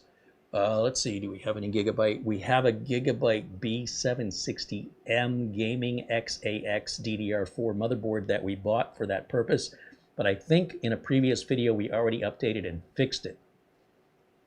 Pretty sure we already did it. I could be remembering it wrong, but we do have that board, and we can certainly put 24H2 on it as well. So whether or not it needs a BIOS update, I'm pretty sure I put one on there, but that fixes the overheating problem. It was not a heat sink problem. It was not a fan problem. It was a motherboard BIOS problem this whole time. And it only affects 12th and 13th gen Intel. I'm sorry, 13th and 14th gen Intel chips are only affected. It's never happened in the history of motherboards before. and I don't think it'll ever happen again. And everybody called it. Everybody said it was overvolting. The motherboard companies denied it. Intel denied it. Now Intel came clean and said, yeah, that's what the problem was. You know, sometimes there's a strength in the community. It's not like just one guy said it. It was a bunch of us in the tech sector all saying the same thing, and the smart engineers in Intel, or the management at Intel, wasn't listening. But I understand they wanted evidence from their own engineers. That took a while to gather that evidence, and now they got to the same conclusion we all pretty much saw plain as day. The important thing is they got there. Now all motherboard manufacturers have been instructed by Intel to stop it. So there are relatively new BIOS updates within the last month or so for all Intel, should be 600 and 700 series boards, if you haven't checked in a while. If you haven't checked in 2 weeks, I would check if I were you, just to make sure you have it. Let's see, we're gonna reboot, I guess. Am I supposed to wait for, I said restart now, or did I click restart later? I don't know, I'm not gonna wait. Either way, we're going to restart now. Okay, well, I guess if it's going to crash, this is when it's going to happen, right? That's what the internet says. The internet also says I'm 12 feet tall, I weigh 600 pounds, and I'm 400 years old. You have to believe everything you read on the internet, and I know that because that's a quote from Abraham Lincoln. At some point, you'll start to realize how preposterous all of these things the general public is believing are so ridiculous, and they believe it anyway. Maybe it's just fun and games. I take it too seriously. Carey, you take facts too seriously. You gotta, don't worry so much about gravity. Just jump off the roof. It'll be fun. No, I'd rather not. Might be fun for you to watch, but that doesn't sound like my idea of fun. In fact, I don't find ignorance fun at all, let alone voluntary, and let alone people who stand there defending their own ignorance. What do? Best thing you can do is walk away. Trying to be reasonable with unreasonable people is an unreasonable thing to do. Don't waste your time. Move along. Lagrini says, oh no, Carey's going to break the shuttle. Oh dear, 24H2 is a no-no. He's clearly being sarcastic. FM Lazar said John Hancock's signature was so large because he was 24 feet tall. That is total logic. You ever seen a NASCAR or an Indy car win a race that didn't have stickers on it? Every single winner of NASCAR and Indy car races, the winning car always has stickers on it. So any moron would know the stickers are what makes it go faster. I mean, it's obvious. I love the general public today. All right, so we are continuing our install. You'll see the no signal. That means the system is restarting. This is all part of the normal process. And proof is in the pudding, as I mentioned. I can't make this up. We're live, we're unscripted, there's no rehearsal. I've never installed 24H2 on this machine before. There was no BIOS update, even though we looked, but we were current with our Windows updates before we began.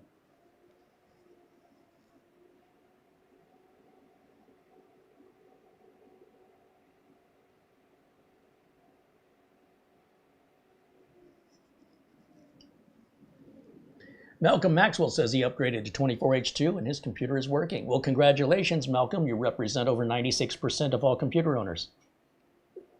But those 4% sure can be loud, though, can't they? They'd almost have you believe that that 4% was representing 70%. It's all a manipulation. It's all there to deceive, and it's all there to gaining our attention. Please don't fall for it. Your experience will prove the truth. Thank you for the update.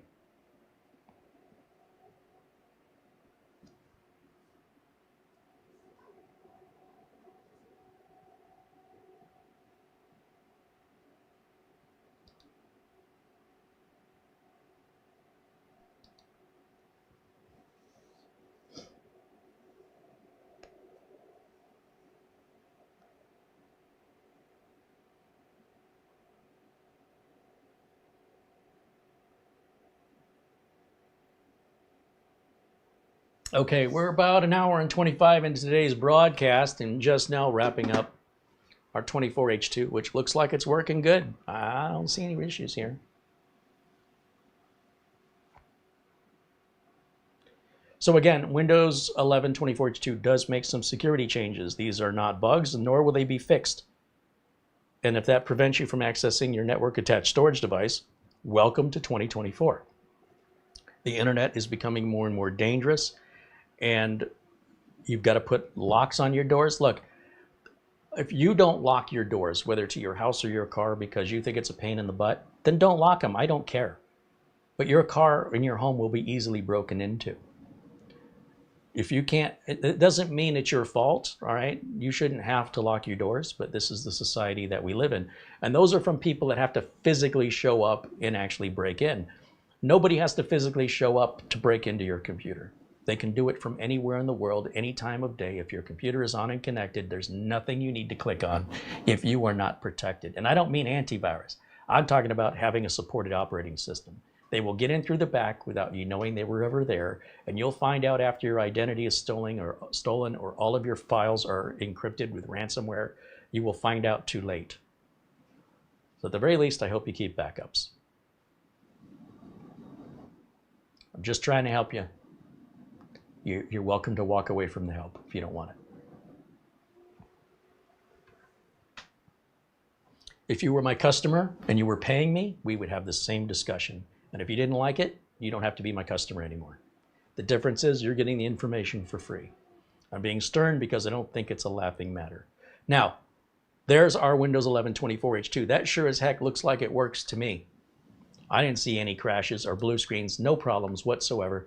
Let me go full screen over here, and we're going to check for some more Windows updates right quick. Armory Crate, no. Let's go back to Start. Let's go back to Windows Update, Settings rather, and then Windows Update, and then check for updates. Because there are some updates that are immediately available after installing 24H2, and I strongly recommend you get them. Microsoft is not releasing these for fun, and they're not exactly giving them away when they could be selling them unless it was critically important. Whether or not you understand why is not important. Just respect it. Or don't and be a victim and blame Microsoft for it, because that's apparently the in thing. Mike's Unboxing Reviews and How-To in the chat says, if you have the ability to check your network logs, you will be surprised how many port scans or hack attempts you get every day. Yeah, and these aren't, what Mike is referring to are bots and viruses automatically running on the internet, constantly poking and prodding at your network. It's not necessarily some hacker sitting in North Korea somewhere. It could be. More than likely, it's an automated program or a bot, and that's all it does is it pokes and prods.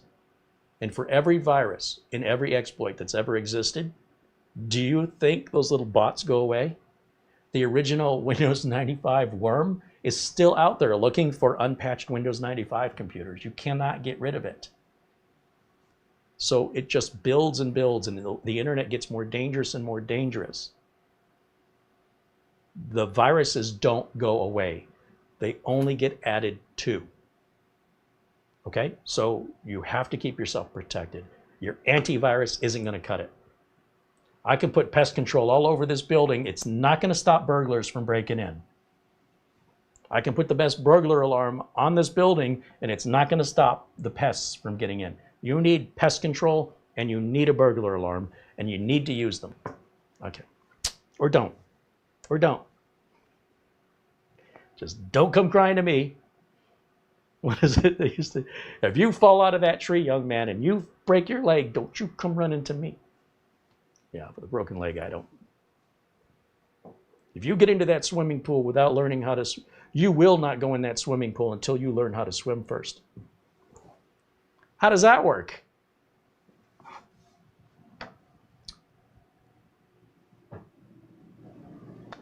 John Kennedy says, Carey is on fire today. Might be having an overheating problem. I might need a BIOS update. JD52 says, I've seen where Microsoft is installing recall even if you opt out. Pay attention We were never offered anything about recall throughout our install, correct?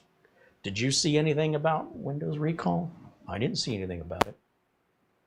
I'm going to call back to Mike's unboxing, how-to, and reviews, who opened my eyes to this, because I was under the assumption, based on information I read online that I did not verify, but from a trusted source that normally is accurate, that Microsoft was going to execute it this way, meaning recall would have to be, it would be there, but you'd have to opt into it. Now, I'm not saying that person maliciously wrote that article. I'm suggesting Microsoft changed their mind. So it appears recall is being enabled by default. Now, my only concern about Windows recall is the amount of hard drive space it could be consuming. I don't really care about anything else. It's not important. What are you gonna, nobody's gonna see it. But even if you see it, what do you think you're gonna see? Who cares? But there will likely be a Windows 11 optimization tool that will address the SMB signing requirement, the return back, the enable the guest fallback on, so we can continue to access our NASs, along with showing you the current status of Windows recall being enabled and disabled and giving you the option to go either way through a graphical user interface. And if there are other issues, I want to say issues, but if there are other concerns that you think should be in our Windows 11 optimization tool, I'm talking to D7X Tech right now, talking to Nick, the developer, and we're starting with those three things. I always like to disable hibernation. Hibernation makes no sense on a desktop computer. If you've got 16 gigs of RAM, you're going to have a 16 gig hibernation file whether you use it or not. So I disable hibernation because it takes up drive space. If you're not saving batteries, you don't need to be using hibernation. If you've got a laptop, a tablet, different story.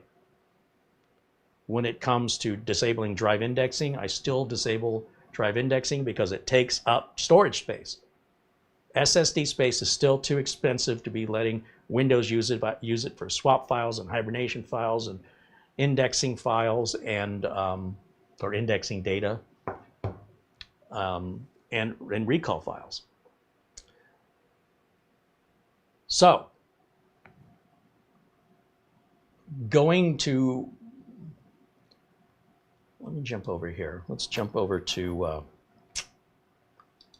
you know what? Let me do it the other way. Let's go over here. Check this out. You go to camera 2, full screen. Okay.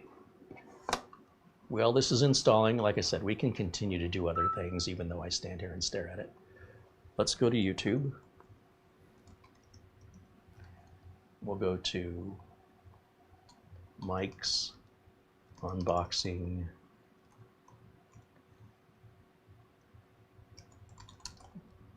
Reviews and how-to. Is your PC running Windows recall? Wow, you deserve way more views than this, Mike. Let's change that. Oh, we're ready to restart. Not right now. I gotta get past this ad. Here we go. There's Mike in all of his glory. There's my copyright notice. No, I'm kidding. All right. So this is a short video. It's 6 minutes long, and Mike shows you how to easily check if Windows recall is enabled. And if you care, right? And I can't make you care about it, but you should have control over this, and you should know. I don't like how this is hidden, and I appreciate Mike going out of his way. There's really nothing in it for Mike but the views, and those aren't worth much these days to share this information with us. Essentially, we can, let's start by restarting. Let's restart. And when we come back on our reboot, we should be all current and up to date, and we can open the command prompt and run the command that Mike mentions in his video.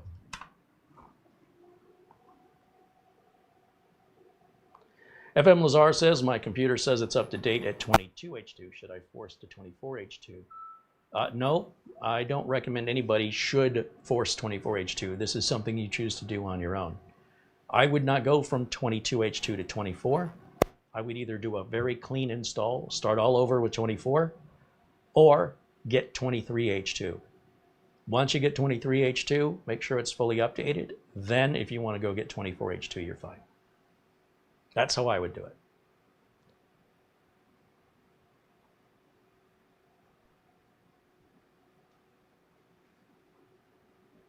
Mike's Unboxing Reviews and How-To in the chat says, it is only a matter of time for Microsoft to use the NPUs in the NVIDIA and AMD video cards so that non-AI PCs will become AI-enabled PCs and recall will be available to use on a lot more devices. All right, we're going to boot back up here. Let me go full screen here real quick. Watch this boot up.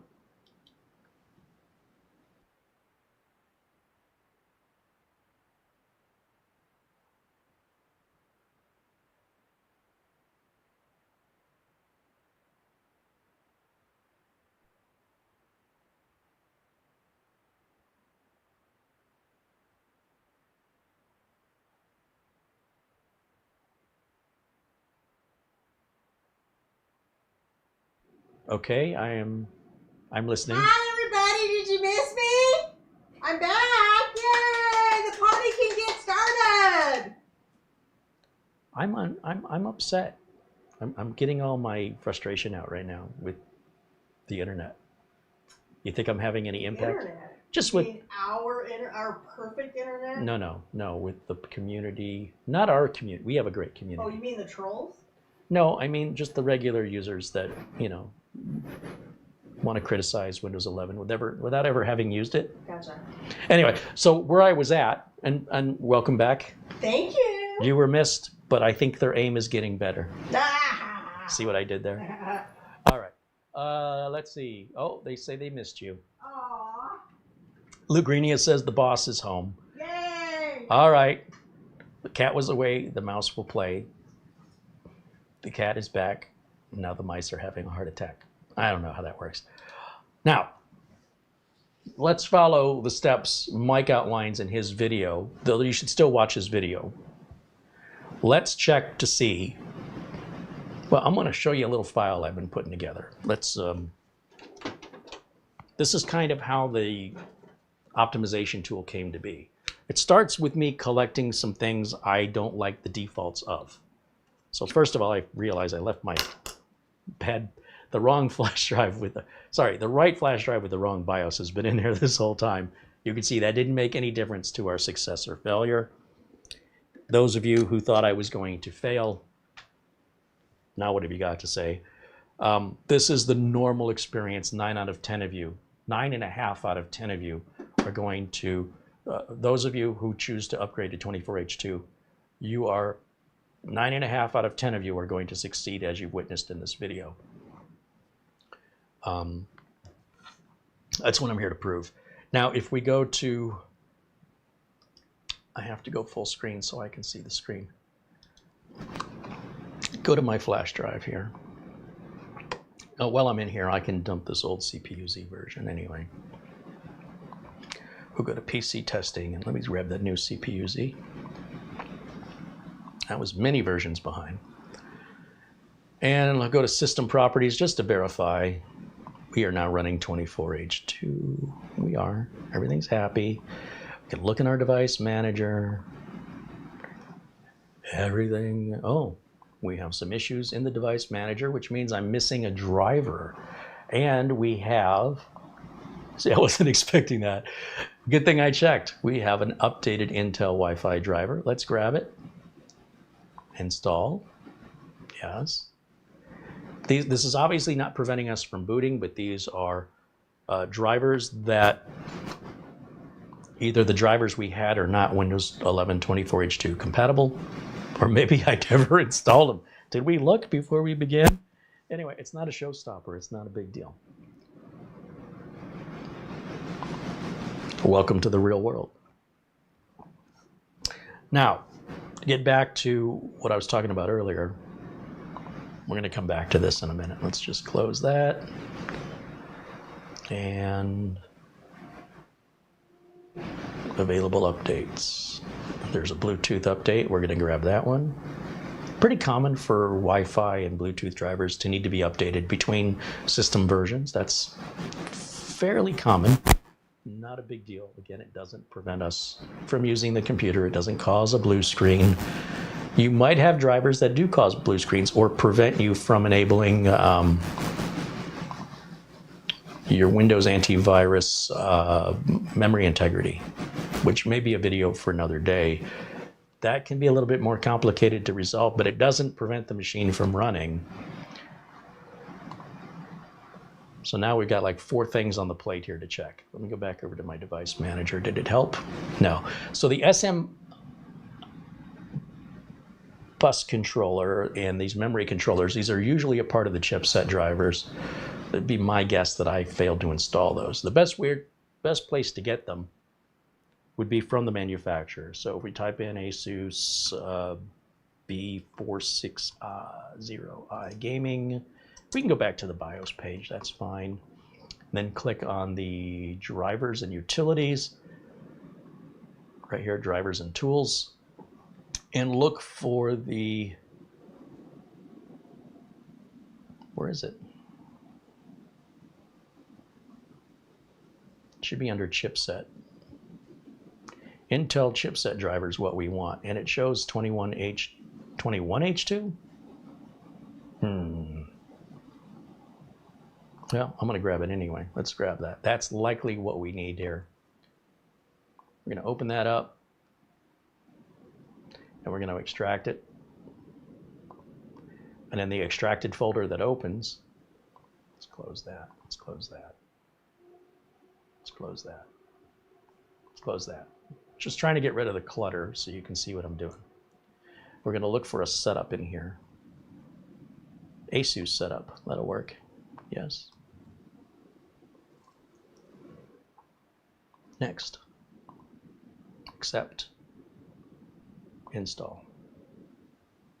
I suspect this is going to take care of our issues in the device manager. It may have been that way before we began the install.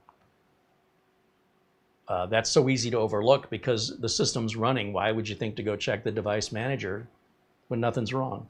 Well, just because you're not seeing something wrong, you should not assume nothing's wrong. We verify, evidence, proof, evidence, proof, evidence, proof. That's my bad for not checking. Now I don't know if it was that way before we started or if the drivers were incompatible and it left us that way at the end. Something to check for before you start.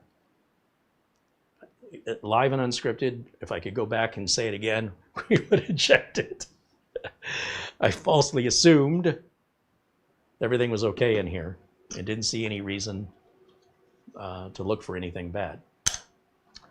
So let's go back in the device manager now and see if that made any difference at all. Oops, right click, device manager, everything's happy. See, that one download fixed all of those issues. Pretty common, same with AMD Adrenalin, the Intel chipset software. That will solve a lot of those unknown devices for you. If not, we'll deal with what's left over, but start there. So, do we have Windows Recall enabled? I'm gonna guess we do, which is very upsetting to me because I would have liked to have known, all right? I don't care that it's enabled. I just wanna know the status of it. It's not that difficult of a thing to figure out, but if you're an average user, you will never know that there's something to be figured out to begin with. So we will likely add that to our Windows 11 optimization tool unless Microsoft voluntarily makes it clearer to the end user and gives us an on-off interface. So here's what we do. And again, these are from Mike's unboxing, reviews, and how-to. These are from his instructions. So we hope you subscribe to him and check out his channel. He's much nicer than me. I'm a super nice guy. I just tend to I wear my emotions on my sleeve sometimes, and sometimes things get really frustrating. Now let's take a look at my USB drive. As I mentioned, all of my utilities, they start with a little text file here. This one's called Windows 11 24H2 Fixes. When you open that up, these are steps. And again, I did not invent these steps. I'm not taking credit for them. I have gathered, I have hunted and gathered and tested and verified. These are the steps to resolve the SMB client signing in PowerShell, so you don't have to use the group policy editor. These are the steps required to roll back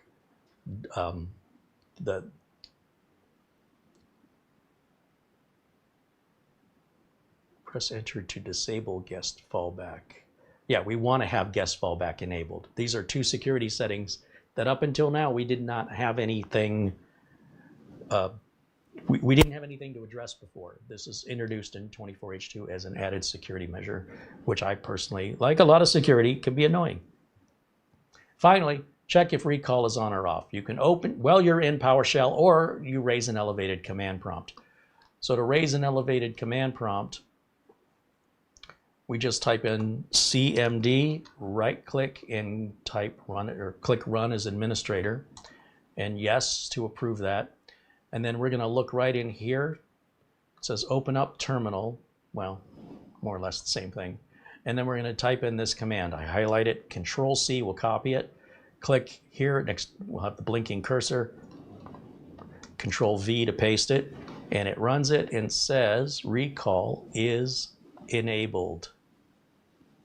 So if you want to disable it, hit here, disable recall, follow these steps. We're going to highlight this line here. Control C on the keyboard is copy. Control V as in Victor, next to the letter C on your keyboard is paste. Enter. And now it erases whatever storage space that was taken up. It's not a big deal. It shouldn't be such a hidden thing though. So we're working on both, Mike's unboxing reviews now too, myself, we're working to raise your awareness on this. Okay, did I do everything I said I was gonna do? I'm so confused right now. Eugene says, Carey, please comment on age discrimination in today's job market. I don't know what to say. It's certainly an issue. It has been an issue for as long as I can remember. I am self-employed, so it doesn't affect me, but it does exist, whether or not we talk about it. It may exist for good reason. Older people generally have bigger bills and need higher salaries. They may have medical conditions or families where they require more time off and don't have the energy levels of younger people willing to work harder to be paid less. Is it fair? I guess it depends on if you're on the side spending the money, or if you're on the side making the money. If you become self-employed, you don't have to worry about this problem. As long as you want to work for somebody else, you will have to abide by whatever their requirements are. And you will have to convince them to hire you and make an exception. If you're not willing to do that, or you think it's not fair, nobody owes you a job. Nobody owes you fairness. Life is not Disneyland. It's full of struggle, competition. And with that can come reward and fulfillment. But if you think everybody's going to hand you everything, well, you just have to go out there and you have to make it happen. It is not universal. There are employers who will hire you regardless of your age. It's not like they don't exist. Unfortunately, age discrimination does exist. Pretty common. But it doesn't affect every company universally. You're just going to have to work a little harder. Quite honestly, if you were 20 years old looking for a job, you're still getting a lot of fake job listings, companies that are listing jobs they don't have. It should be illegal to do that, but that's been happening since I started in this career. Contract companies would list jobs for computer techs, but they didn't have any jobs where they needed any computer techs. What they were doing is having me, unemployed, spend money I don't have on gas to go to an interview at a contracting company that's looking to build up their database of available computer technicians so they can go to a prospective client who needs computer technicians and say, we have a database of over 100 computer technicians ready to work for you right now. And it didn't matter if they interviewed me 8 or 9 months ago. They'd call me on the phone and go, hey, you still looking for a job? So all they were doing was using my money and my time to build their database for a job they never had. Wasting my time, wasting my money, so that they can make a sale to a prospective client and to say, we have hundreds of techs in our database ready to work today. Hire us now. We'll have people here tomorrow. And that was in the 80s, 90s. It was in the 90s. It's not gotten any better. Should be illegal, in my opinion. Okay. Let's see, what do we have going on in the chat?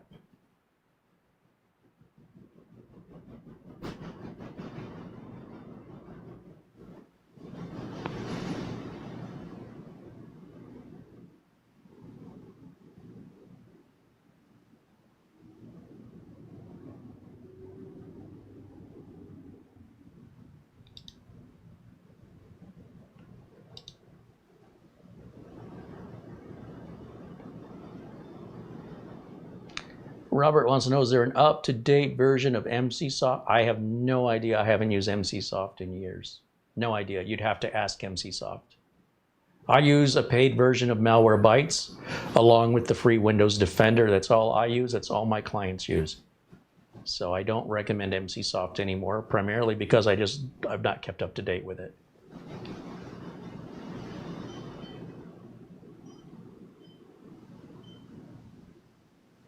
Is the TPM file on the board or the CPU? It's not a file, it's a chip, and it's on your CPU.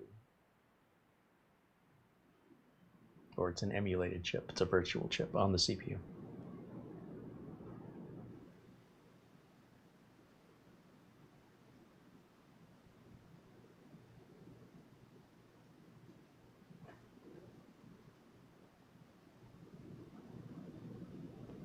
What's the matter? Hear something? Yeah. Was it me going? No. No. I didn't realize how annoying that would be for people listening. No, it's kind of intermittent, but I'm hearing what it vaguely sounds like a choo-choo in the background. It's really weird. Mm. I'm standing over here so I get to hear if it's actually in person or if it's just over headphones. I might be causing it. I don't think so, because you're not really moving much, and I'm not really sure where it's coming from. Well, I'm not too worried about it. We haven't crashed during the entire video today. My browser has not crashed. Perfect. So whatever it is, it looks like YouTube has fixed it. Great. And as long as I'm streaming and my video is clear and my audio is mostly clear with maybe some minor annoyances, not a big fish for me to fry. I'm not worried about it. Okay. When there's time later on, we can sort it out. But for now, yeah, no, I just came over here to see if it's a little scratchy or there's a weird background, yeah, okay. I don't care. Okay. It's no problem. Not worth investing an hour to fix a 5-second problem. All right, so that resolves 24H2 on here. We're at 2 hours into today's video to do this. Is anybody still not convinced? Is there still yet another machine you want me to? We could do this all day. Any machine I have here, any machine that is built from 2017 to today, pre-built, whether we built it, mini PC, you call it, we'll put it on here, live unscripted, it's always going to work. Prove me wrong. Make a video. Document your process. And if it doesn't work, it's likely a setting or an adjustment you have made on your computer unknowingly. You thought you were doing good. I'm not saying it's always the case, but in a lot of cases, you're getting in your own way by following other content creators that are advising you to download some system utility that maybe they created.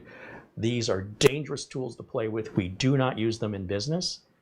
And if we don't use it in business, I'm not going to recommend you use it at home. Because business has a lot to lose. What you have is to deal with frustrations and then incorrectly, in many cases, blame the wrong source of the problem. We are happy to help you if you're open-minded and want the help, but we need to verify you have a problem first, right? We have to verify what the problem is. Once we know that, we can help you solve it. It is not unsolvable, and it may not be something you have caused intentionally or unintentionally. Could be corrupted files, there could be a lack of a BIOS update or an older driver that's causing this issue.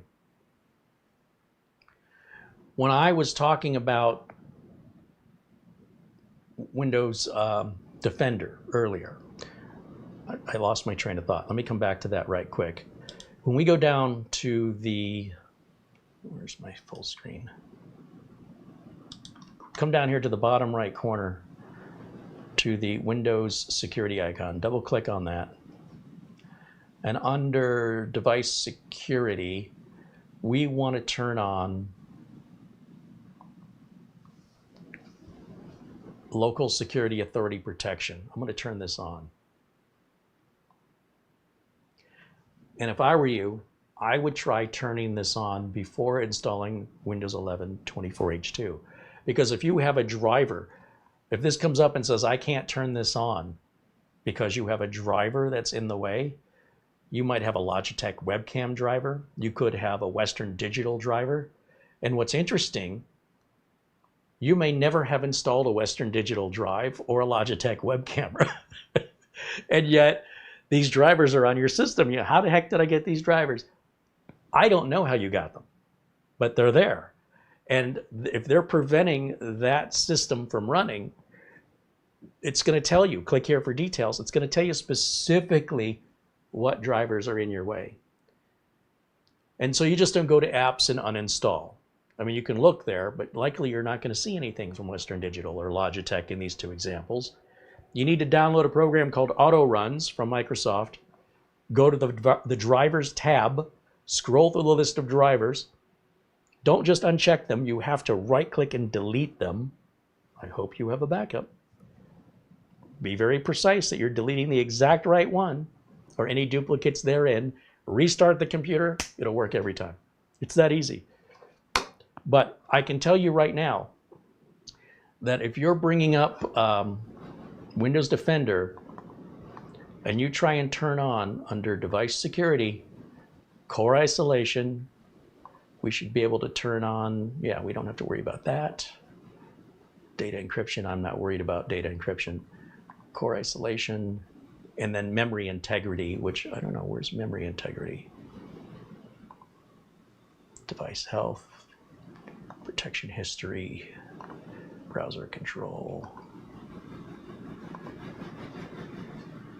I don't want Windows Hello.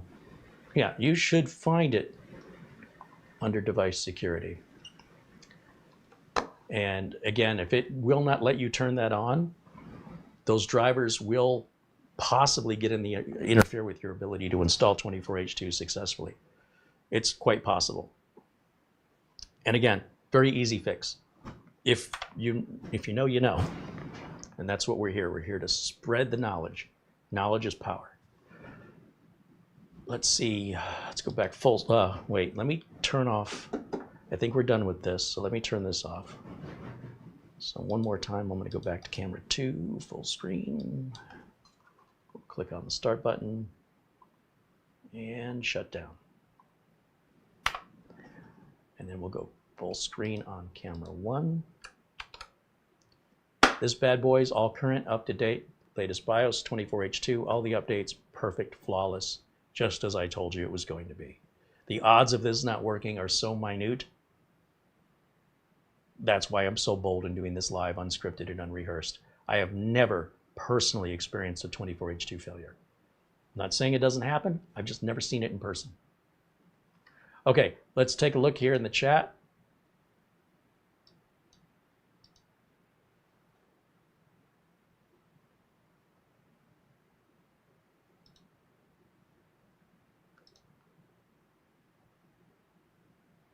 Trevor's mentioning I'm hitting the microphone with my arm, which is causing the sound to fade and crackle. That's called overdrive protection. It's automatically, the software is automatically preventing the microphone from overdriving, sending too strong of a signal by reacting quickly to turn that noise down. And then it brings it back up gently.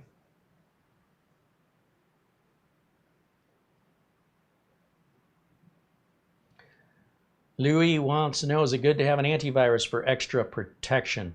Again, I use Malwarebytes, a paid version of Malwarebytes for malware protection. Antivirus is already built into Windows Defender. So if all you're worried about are viruses, you're good to go with what Windows gives you for free. If you want to protect yourself from other forms of malicious software or malware, I recommend a paid subscription to Malwarebytes, which works with Windows Defender. And those two things alone are all you need. You still have to make smart decisions behind the keyboard. You can still infect yourself if you really want to. But at the end of the day, you pick what's right for you.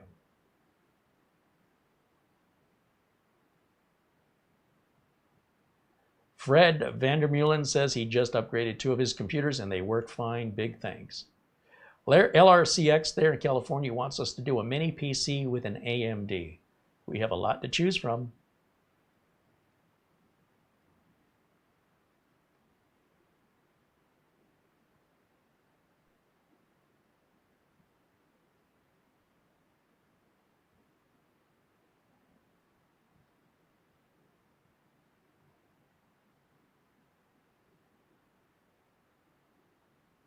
Ron Barnish wants to know if there's going to be a video tomorrow for his birthday.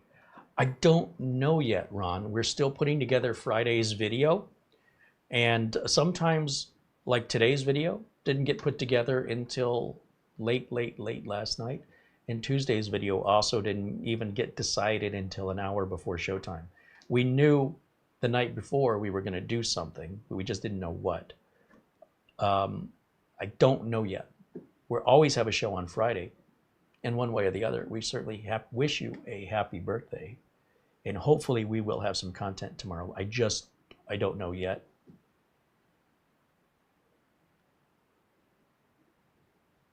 We do have this whole computer build available for you to watch in our video library, by the way.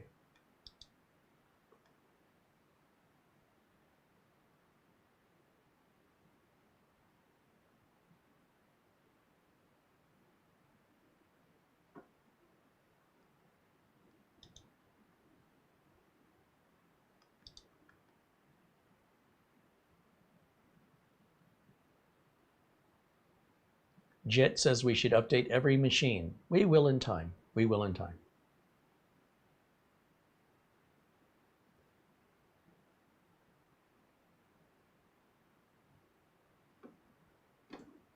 Bajan Guy said his lovely wife and he are celebrating their 21st wedding anniversary today. Right on. Well, congratulations. You don't hear much about long-term wedding anniversaries these days, do you? Right on. Sasha Smith says, Carey, you do an amazing job teaching about PCs and everything else. Well, thank you, Sasha. Again, we just prove it. I'm just showing you. Just look. We just did it live. I don't think there's any special teaching skill in that. It's pretty basic, but I appreciate your kind words. Any word from Mitch? Not yet. He's in Chile. That's the last I've heard. I don't expect to hear from him daily. He'll be in South America for the next 5 weeks, but he'll check in from time to time.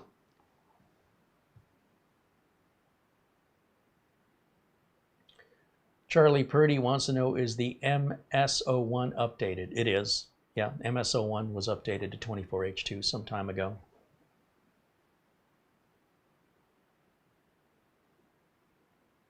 I've never seen a 24H2 update fail. Never seen it. I've heard about it, never seen it. I mean, I've heard about the Chupacabra. I haven't seen it. Some people will legitimately experience a failure, but most people will not. The vast majority will not. Sasha Smith says, I emailed you about my problem a couple of weeks ago. We don't offer email support. Otherwise, we have no time to make videos. However, if you're a channel member and you're having a problem, we will offer you help and support because you support us back. Also, there are channels that are dedicated to help you during their live videos only, and that is Live Windows Training with Doug Betts. If you want personal, customized, handheld support for free, Live Windows Training at Doug Betts has no prerequisites. We need you to be a member here and support us. That reduces the burden placed on us from the general worldwide public asking us to be their personal butler. But when people reach out to support us, we do everything we can to support them back, including inviting them to email us for such customized, personalized support. So it's absolutely available to you. We're happy you enjoy our content.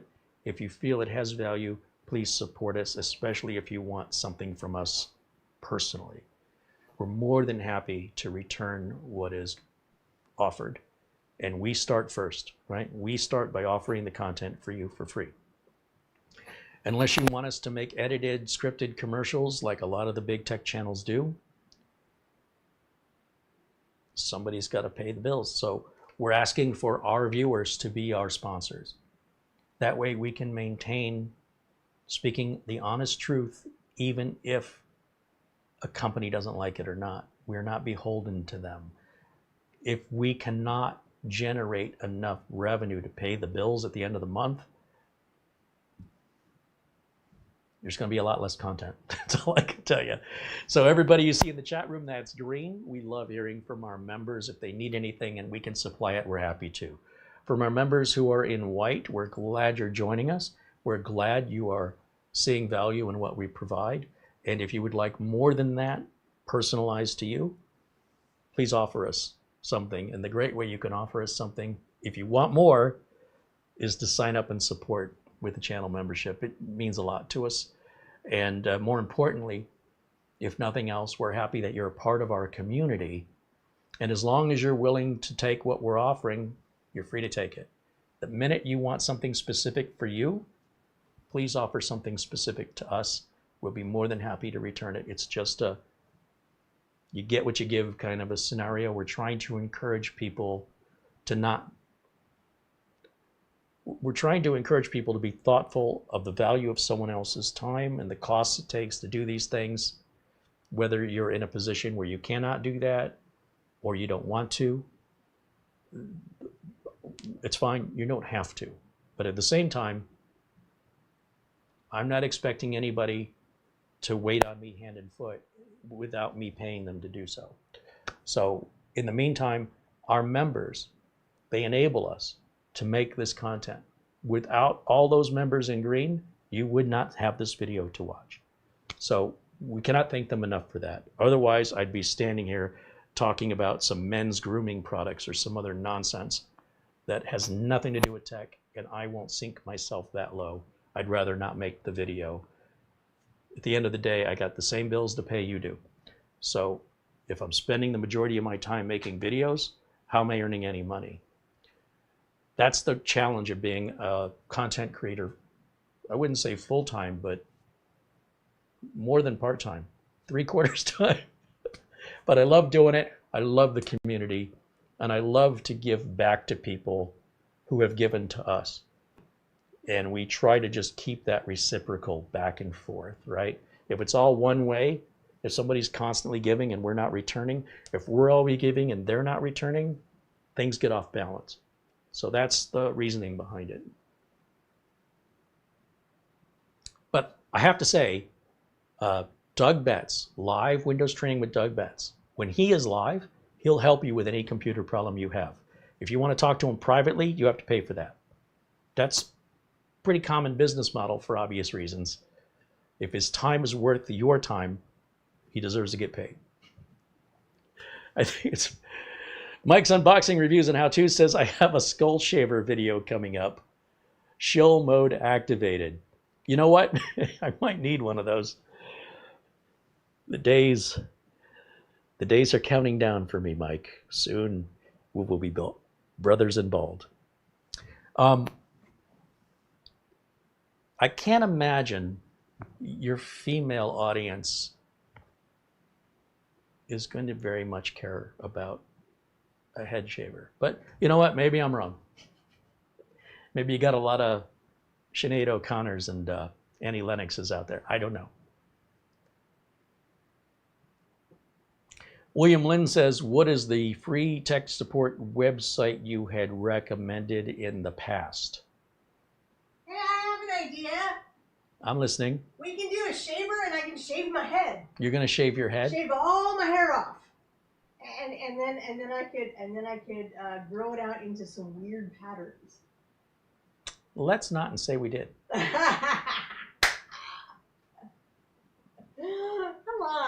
live a little. I got all this hair. I got 24 inches of hair, so why not? You're gonna go back to a mohawk? Be I have 17 done years that. old? Been there, done that. High school, 1989. Been there, done that. Anyway, there used to be, and I don't know if it's still around, there used to be a free support site called techguy.org. I haven't thought of that name in years, but that was Mike Cermak, techguy.org. Wow, that brings back memories. I don't know if it's still around. I hope it is. But they've always offered community support, meaning there's no guarantee, there's no one to blame if someone tells you to format your C drive and you do it and you lose all your stuff. Too bad, so sad. You get what you pay for. If you're going to go looking for free support, you get no guarantee, no warranty, no accountability, no responsibility, no liability. So you're rolling dice when you get free support. Just so you know, universally, unless you paid for the support, you have no right to expect any level of quality, timeliness, accuracy, or any sort of repercussions to any damage that might be caused. When you pay a professional, they are held accountable, liable, responsible, and suable. So there you go. Set your expectations accordingly and choose your path ahead wisely.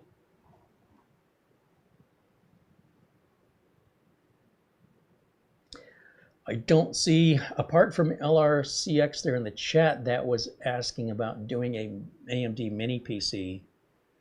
We have many to choose. I don't even know how I'd pick one. And we're going to be here another 90 minutes. It's going to work.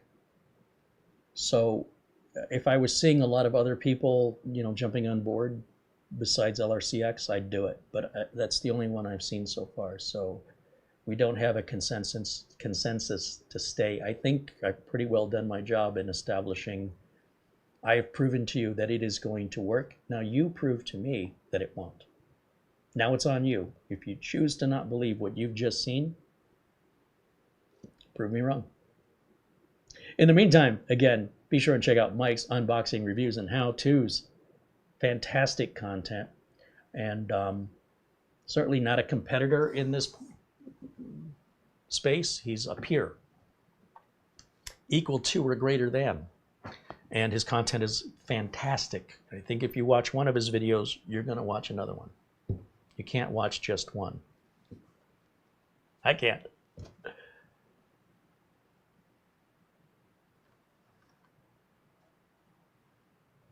All right, now this can go back on the floor to collect dust. Yeah, we have the Xenos build, the Tube build, the Cube build. We have the previous streamer. We've got a couple of the NZXT H7s. We've got countless mini PCs all over the place. Budget, mid-range, AMD, Intel, high-end. We've got the Tower 300. We've got, there's some stuff I can't see it from here. Robot's Foot. Got the mini Apache helicopter, the big Apache helicopter build. We have, we already did all the laptops. 2 Dells, our Samsung Galaxy Book 3, and our Ace Magic AX16 all upgraded to 20. Just haven't seen it fail, man. I don't know how many times I gotta say it. Guess that's it. A lot of ideas. Got it off my chest. I feel better now. Frankie B says, good job. Right on. Thank you, Frankie. Frankie is one of our super members. Folks like Frankie, Buster, Oystein, and Paul Gray have been very generous supporters here, enabling us to continue making content as frequently as we're making it, and enabling us to have the finances necessary to purchase some equipment that we need to properly evaluate the machines, whether we're buying the machines or we're buying the testing equipment, or we need RAM, or we need storage in order to put something together and test it. If we need flash drives, this stuff is not falling out of the sky. It's because of your support. This company who makes this doesn't even know who we are. They did not send us the product for free.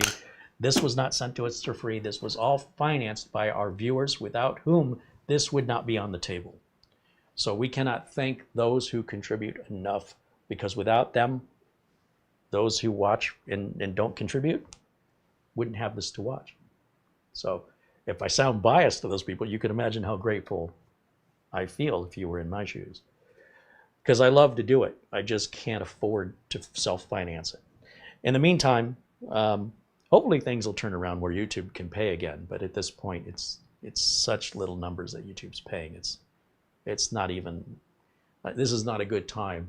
If you want to become a full-time content creator, not a good time to start.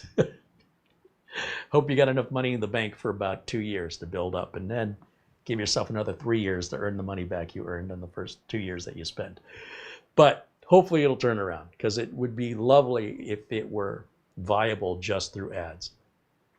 Unfortunately, it's the exact opposite. That's what's going on behind the scenes. That's why a lot of YouTube content creators have ghosted or shut down their channels. It is no longer financially sustainable without a community or a product to sell. So I'm not selling you anything really. I mean, I have my Windows 10 optimizer for $7. I'd have to sell a lot of those to make any money on it. So we will eventually, we're talking about the Windows 11 optimizer. Again, we're not getting rich off of it. We're not gouging you guys. And we're not forcing it down anybody's throat. It doesn't expire. It'll work indefinitely. There's no product keys to activate. It's based on an honor system, which is clearly no way to earn profit in today's society. The general public just, I don't know, they're going to take what they're going to take, and we're going to continue to rely on the support of our viewers and just let people take what they want to take. We're fine with it. As long as we can make the bills at the end of the month, I don't have to get rich. Just love doing what I'm doing, and I love to keep doing it, and I love to have you guys here with me, because this community is what it's all about.